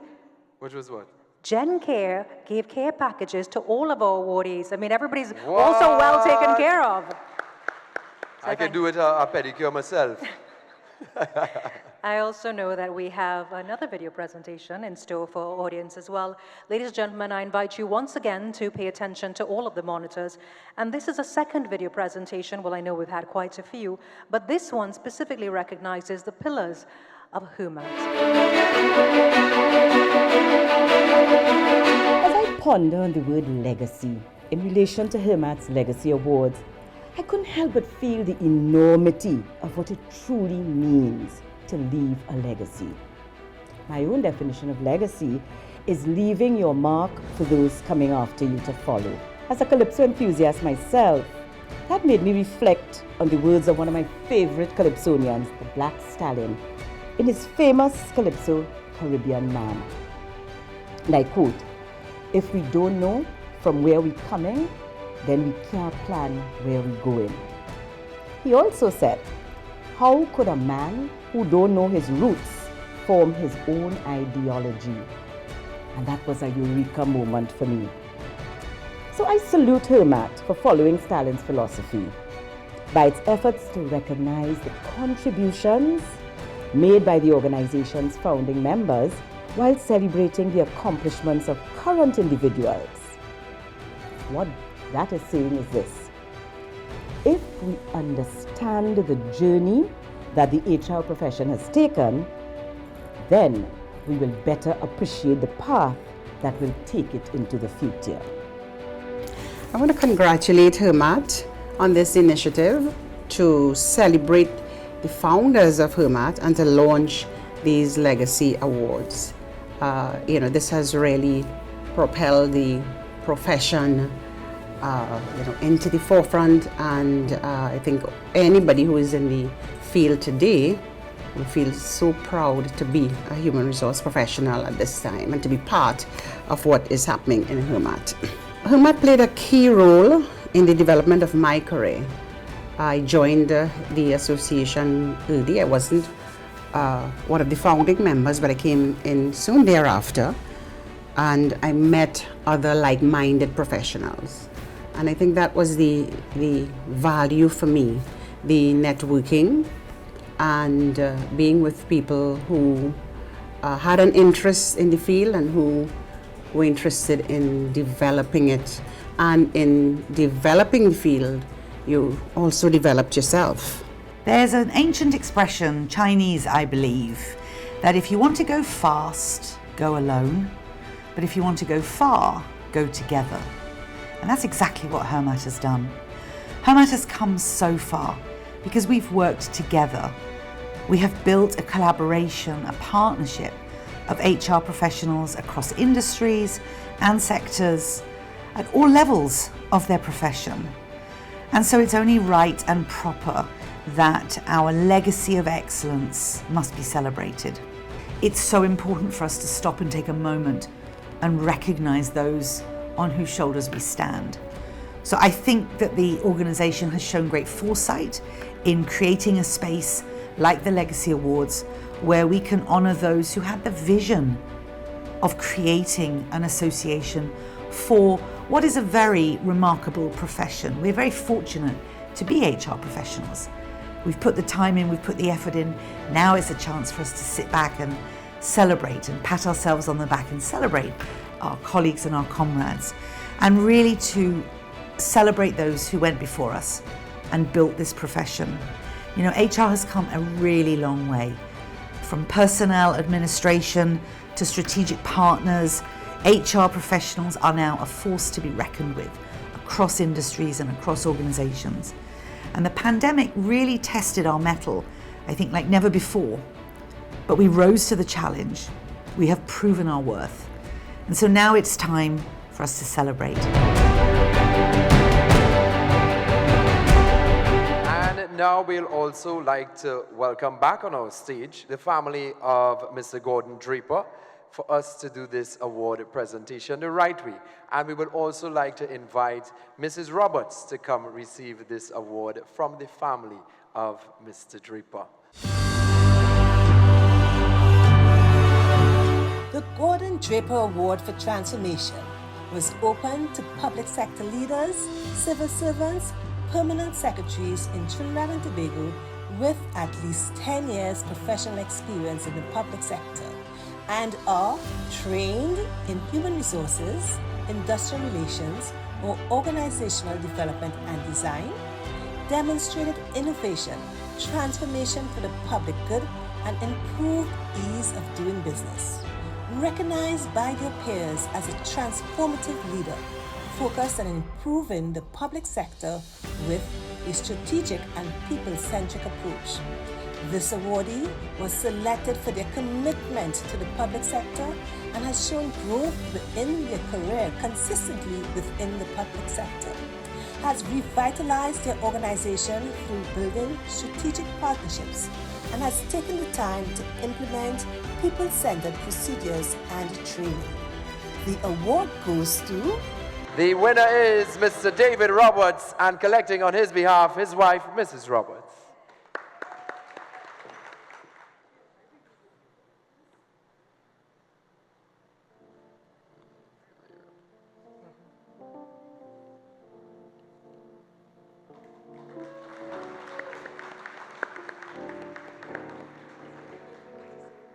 Yes, please. Good evening, everyone. I'd just like to say thank you very, very much to HRMATT for recognizing David's hard work and dedication. His superpower is his people skills, and I'm glad to be here to accept on his behalf and say that I'm very proud of him, and thank you very much.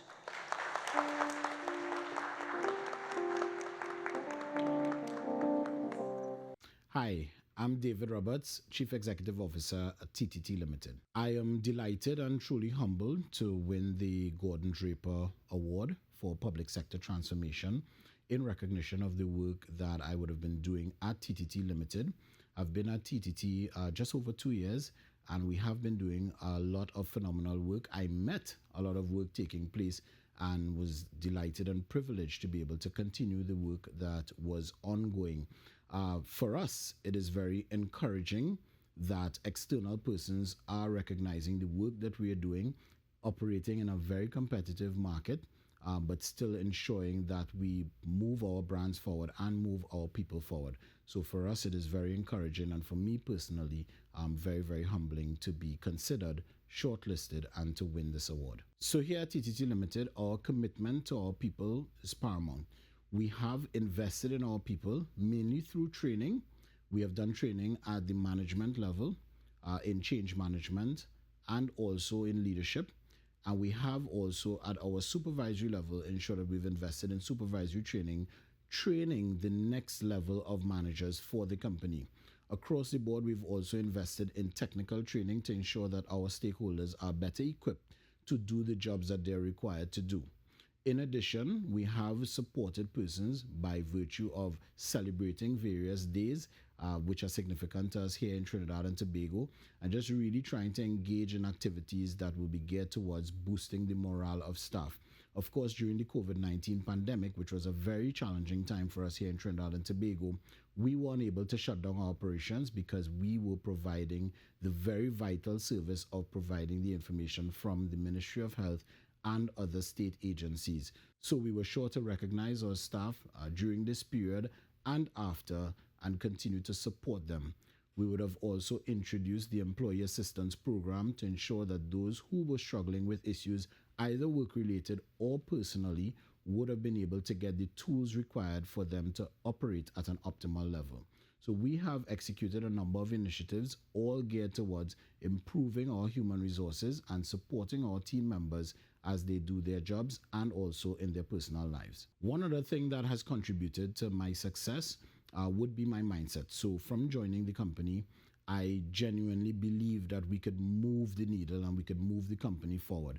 And I would have shared my ideas and the vision with the management team and with anyone who would listen. So I do regularly speak to all our members of staff, whether it is over tea, whether it is over water, whether it is in the lunchroom, and I really just share the vision that I have for TTT Limited being the premier media entity, not just here in Trinidad and Tobago, but also the Caribbean, exporting Trinbagonian culture to the world. And I think that that has excited members of the team, and persons are now beginning to see what exactly is possible when we work together to achieve this objective. In addition to the field of HR, it is very important to celebrate achievements because life is hard. Life was particularly hard here for us at TTT Limited during the pandemic, again, because we could not close our operations and we had to continue offering what was an essential service.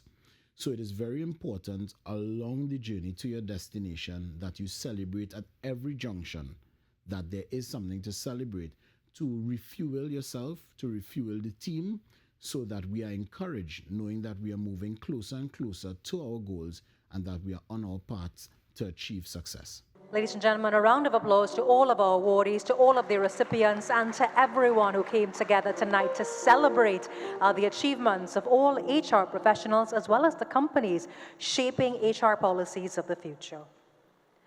And now, to give us our closing remarks, we welcome Mr. Glenn Wilson to the microphone. The Honorable Stephen McClatchy, Minister of Labour. The Honorable Penelope Beckles-Robinson, Minister of Planning and Development.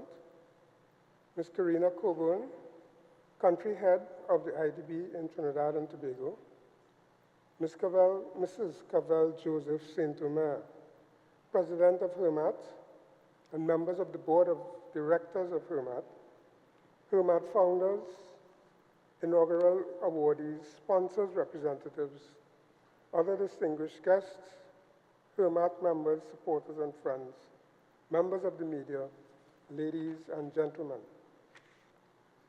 Let me first say on behalf of the founders, congratulations to all of the awardees. President Cavell Joseph Saint-Omer, on behalf of the founders, please accept our heartfelt gratitude for the priceless honor and pleasant burden that you and your executive have bestowed on us by having HRMATT's prestigious awards bear our names. We recognize the trust that it represents and the great personal responsibility that goes with it, and we accept it with humility. I pledge on behalf of my fellow founders that we will carry the honor with pride, dignity, and integrity. Two scenes set the stage for my remarks this evening. Any resemblance to persons you may think you recognize are merely coincidental. We begin. So two model team members, Kamari and Ravi, sit at their computers hoping and praying for what seems like an eternity to be spared the tweeting acts of the richest space traveler on Earth. In one fell swoop, the life plans of thousands of individuals and families are derailed when a grinning chief twit and spaceman decided to play online Monopoly with human stakes. Meanwhile, thousands of miles south, the first story is unfolding of 5 souls lodged in a pipeline with the circumference of a hula hoop, hoping and praying for extraction but as the minutes stretch out to eternity, increasingly desperate for the compassion of restful expiration. In one fell swoop, foregone, leaving one damaged soul to tell the sordid tale. A tale of two countries as contradistinctive as countries can be, but with a common message: all is not well in the world of HR. These may not be everyday occurrences, I know. I also know that HR feels powerless to stop a rampaging business owner, especially one with the means to vacation in outer space, or to force a CEO and his experts to hurry up and save a few lives.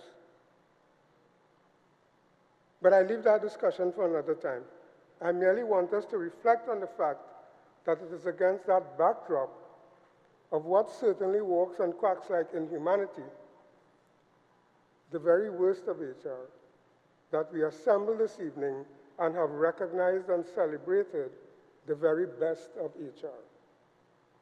This celebration of HR excellence, the HRMATT Legacy Awards, is in my view a validation of the vision of HRMATT's founding father, the highly esteemed Gordon Michael Draper, who saw the benefit of building a community dedicated to developing the practice of human resource management with the same status and influence as that of counterpart professional communities.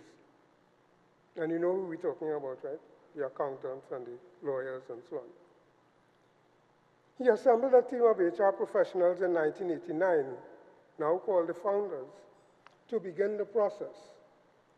This initiative quickly evolved into the organization we know as HRMATT. Among the objectives set for the new organization was the development and assurance of appropriate standards of excellence in the practice of human resource management in T&T.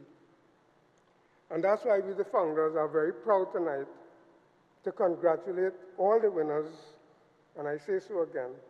I feel sure that Gordon Draper is looking down on you and smiling.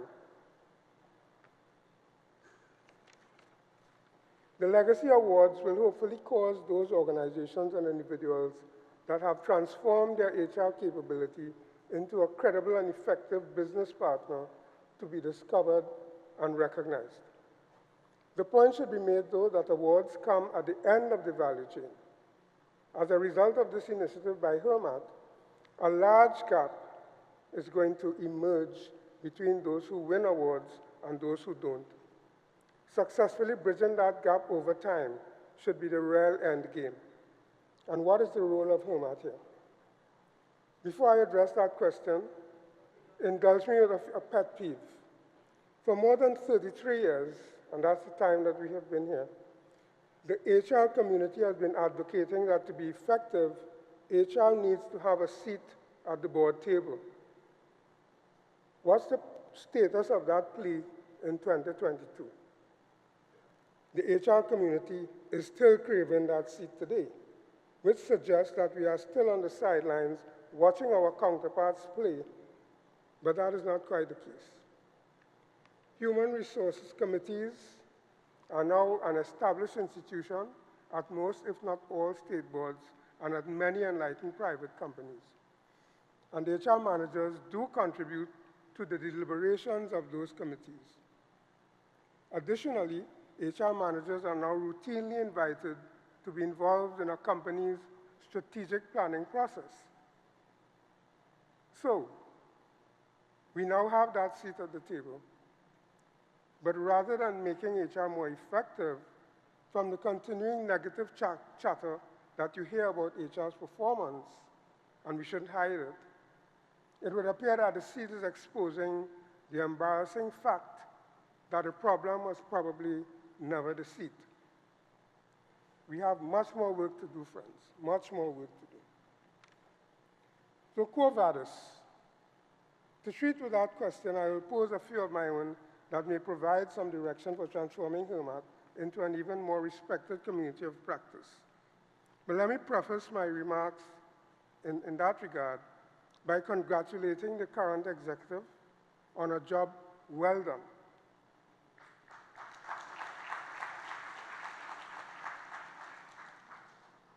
And I'm not even talking about the function tonight. I mean, that was just past well done. Our public profile has never been higher. We are now engaging in conversations with a critical stakeholder group, our C-suite partners, and we continue to provide a path to training, albeit foreign-based. What else can be done to build our community? I'll just mention a few things.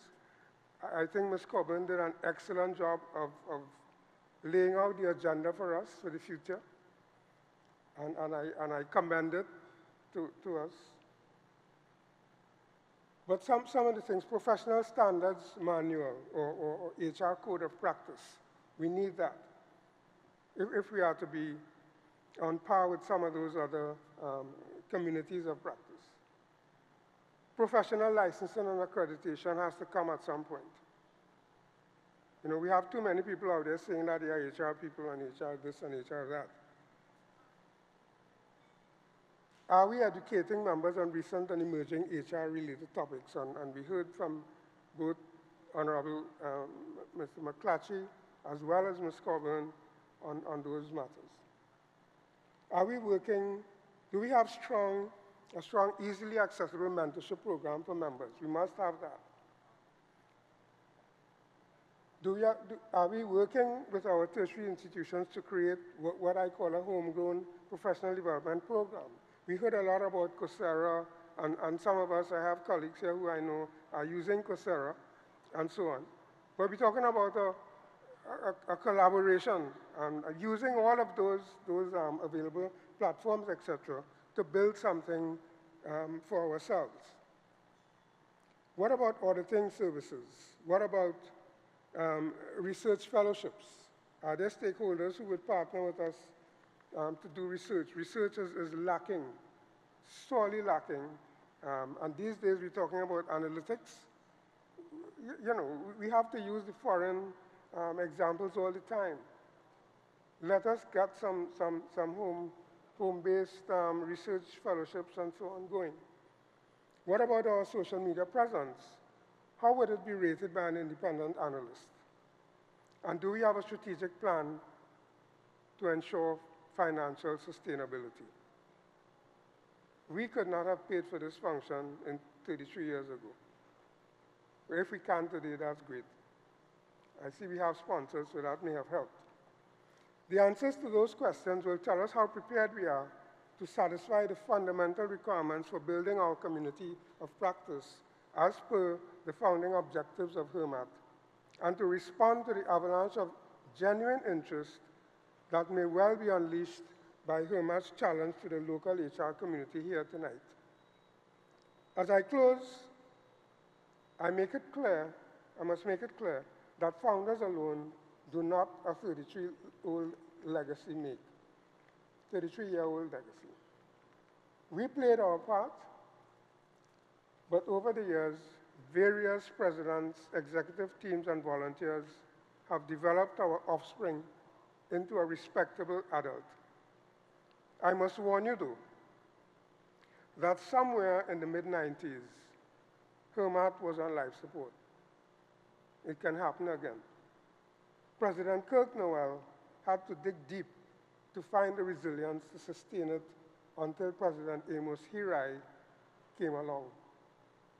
We must therefore be very watchful and ensure that we build an institution that is self-sustaining. I thank you, ladies and gentlemen. Please enjoy the rest of the evening. Thank you very much, Mr. Wilson. And now to give our vote of thanks, please help me to welcome Mr. Desmond Lawrence, Public Relations Officer of HRMATT. Good evening, ladies and gentlemen. My name is Desmond Lawrence. As one can imagine, an event like this would have had many hands pulling in unison to have it come off as well as it has. There have been many behind the scenes as they have been seen those, let me repeat that. There have been many behind the scenes as they have been seen those that you have seen, all contributing and working the levers, playing their strengths with the tenacity of the French football side this week in World Cup action. please pardon my blatant reference to the Football World Cup, please. All right? I can't promise I won't do it again. It is my enviable task to thank all who contributed to the success. Like the solid midfielders of the Brazilian football team, our event partners, Hyatt Regency and Label House, understood the nature of the game and partnered with us from early, and we at HRMATT take the opportunity to thank them immensely. We say thank you as well to our media partners, Guardian Media Limited, TTT, WESN Content Capital, who stayed in formation and, like persistent centered backs and wingers, had us covered on the pitch, allowing us to go forward. As outstanding as Richarlison's second goal in Brazil's triumph over Serbia in the World Cup action this week, our platinum title sponsor, NLCB, was outstanding in its commitment to HRMATT and this event, and we say to them, thank you. Our Emerald sponsors, Angostura, Hadco, Guardian Life, Balroops, like the energetic and skillful super subs on the Spanish football team, came on the pitch and energized our efforts. Thank you very much to them. Our hat trick of Ruby sponsors, Answer McCall Construction Center, Answer Motors, Massey Learning Institute, ensure that we snared victory and pull off a massive victory tonight. Huge thank yous are very much in order to them. Our generous prize and giveaway sponsors and donors played the pitch from end to end with us, assiduously pushing towards goal tonight. The formidable team consisted of Caribbean Airlines, Pat & Max Limited, GenCare, Aka Ali Kerr, Amco, Bermudez, Cinema One Limited, Convectus Consulting, Dale Lachlan, Damien Lockpart Photography, Debbie Ann Jolie, ISD Health Solutions, Jared Best, Ken Corby Coach, Karen Rose, Kiss Baking Company Limited, Regency Recruitment, supporters, see? Standards Distributors, like the stubborn, skillful, and full of heart USA football side, they stayed the game with us right to the end. Thank you. It'll be quite remiss of me if I did not acknowledge the significant contributions of some individuals and organizations who played a significant role in pulling together some ends to ensure victory tonight.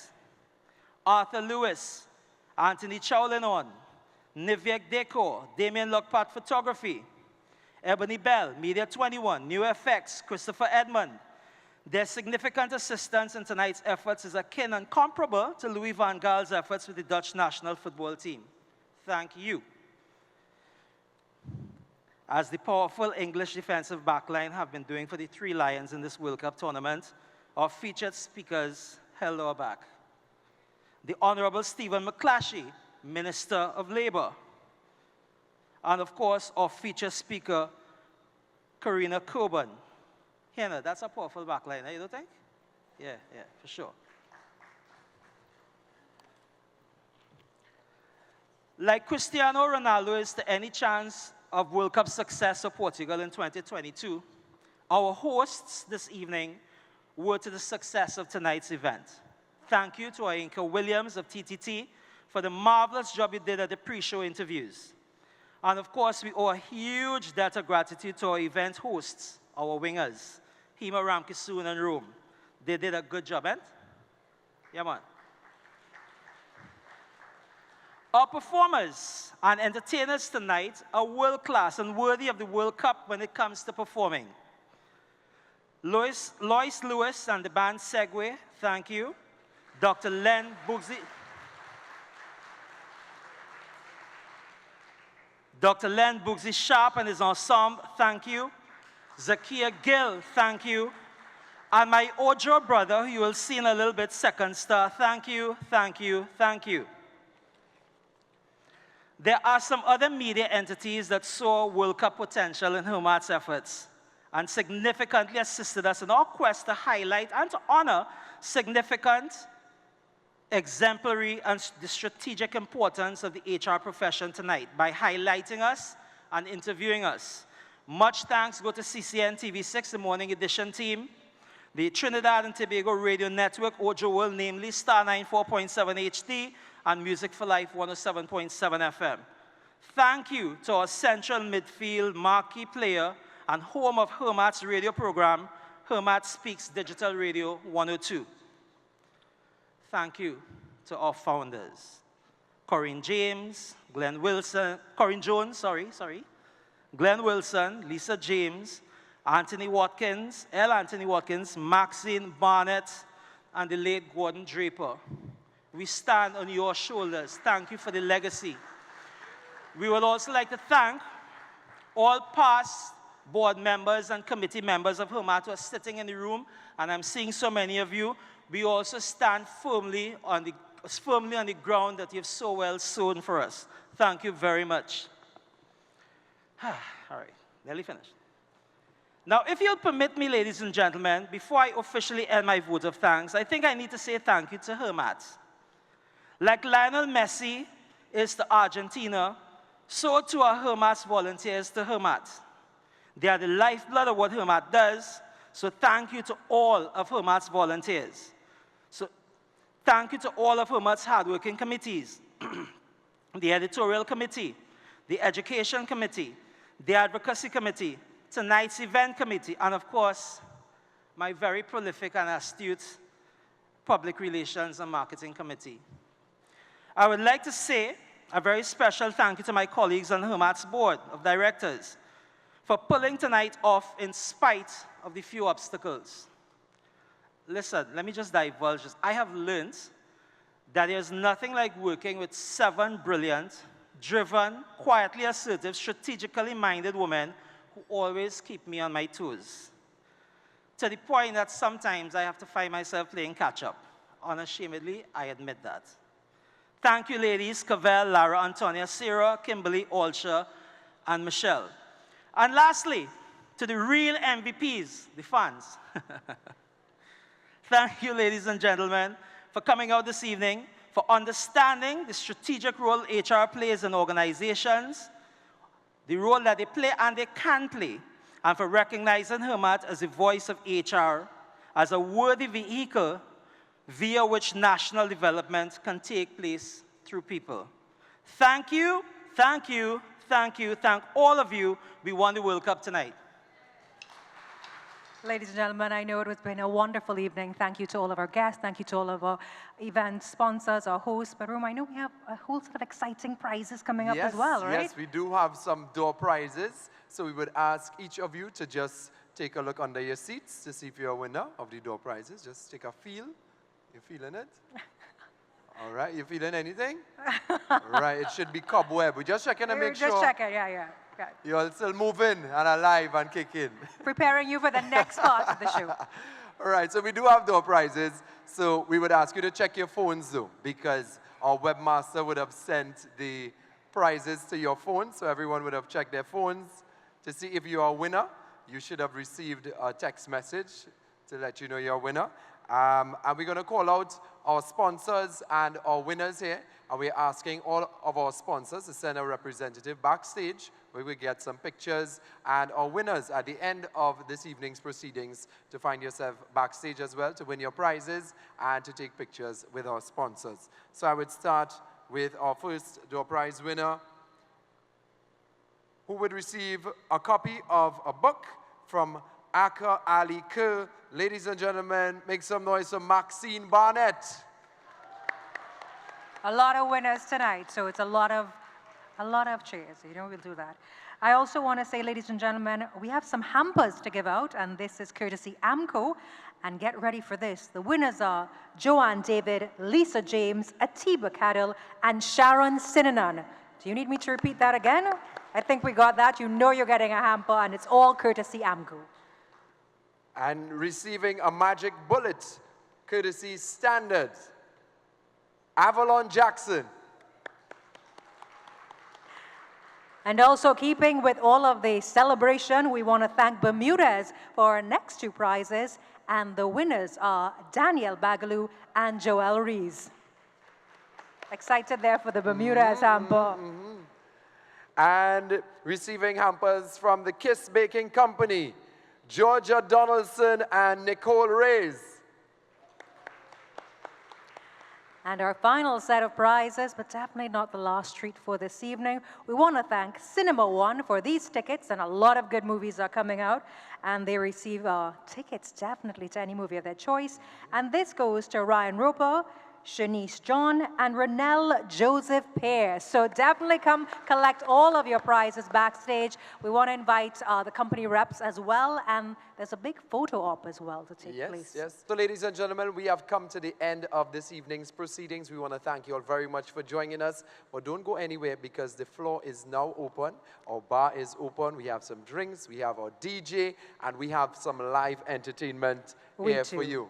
And just as a little treat, Rome is also going to stay back a little bit to interact with some of the audience members. I know a lot of people. He's a real celebrity. When You we're want to walking come and in- sing with me? No. I don't think my vocal tones would allow that. But Second Star will definitely be here a little later. So we're going to get the party started. We want to encourage you to stay a little late with us as we celebrate the night. Ladies and gentlemen, thank you. And kindly reach home safely. Thank you very much. Thank you.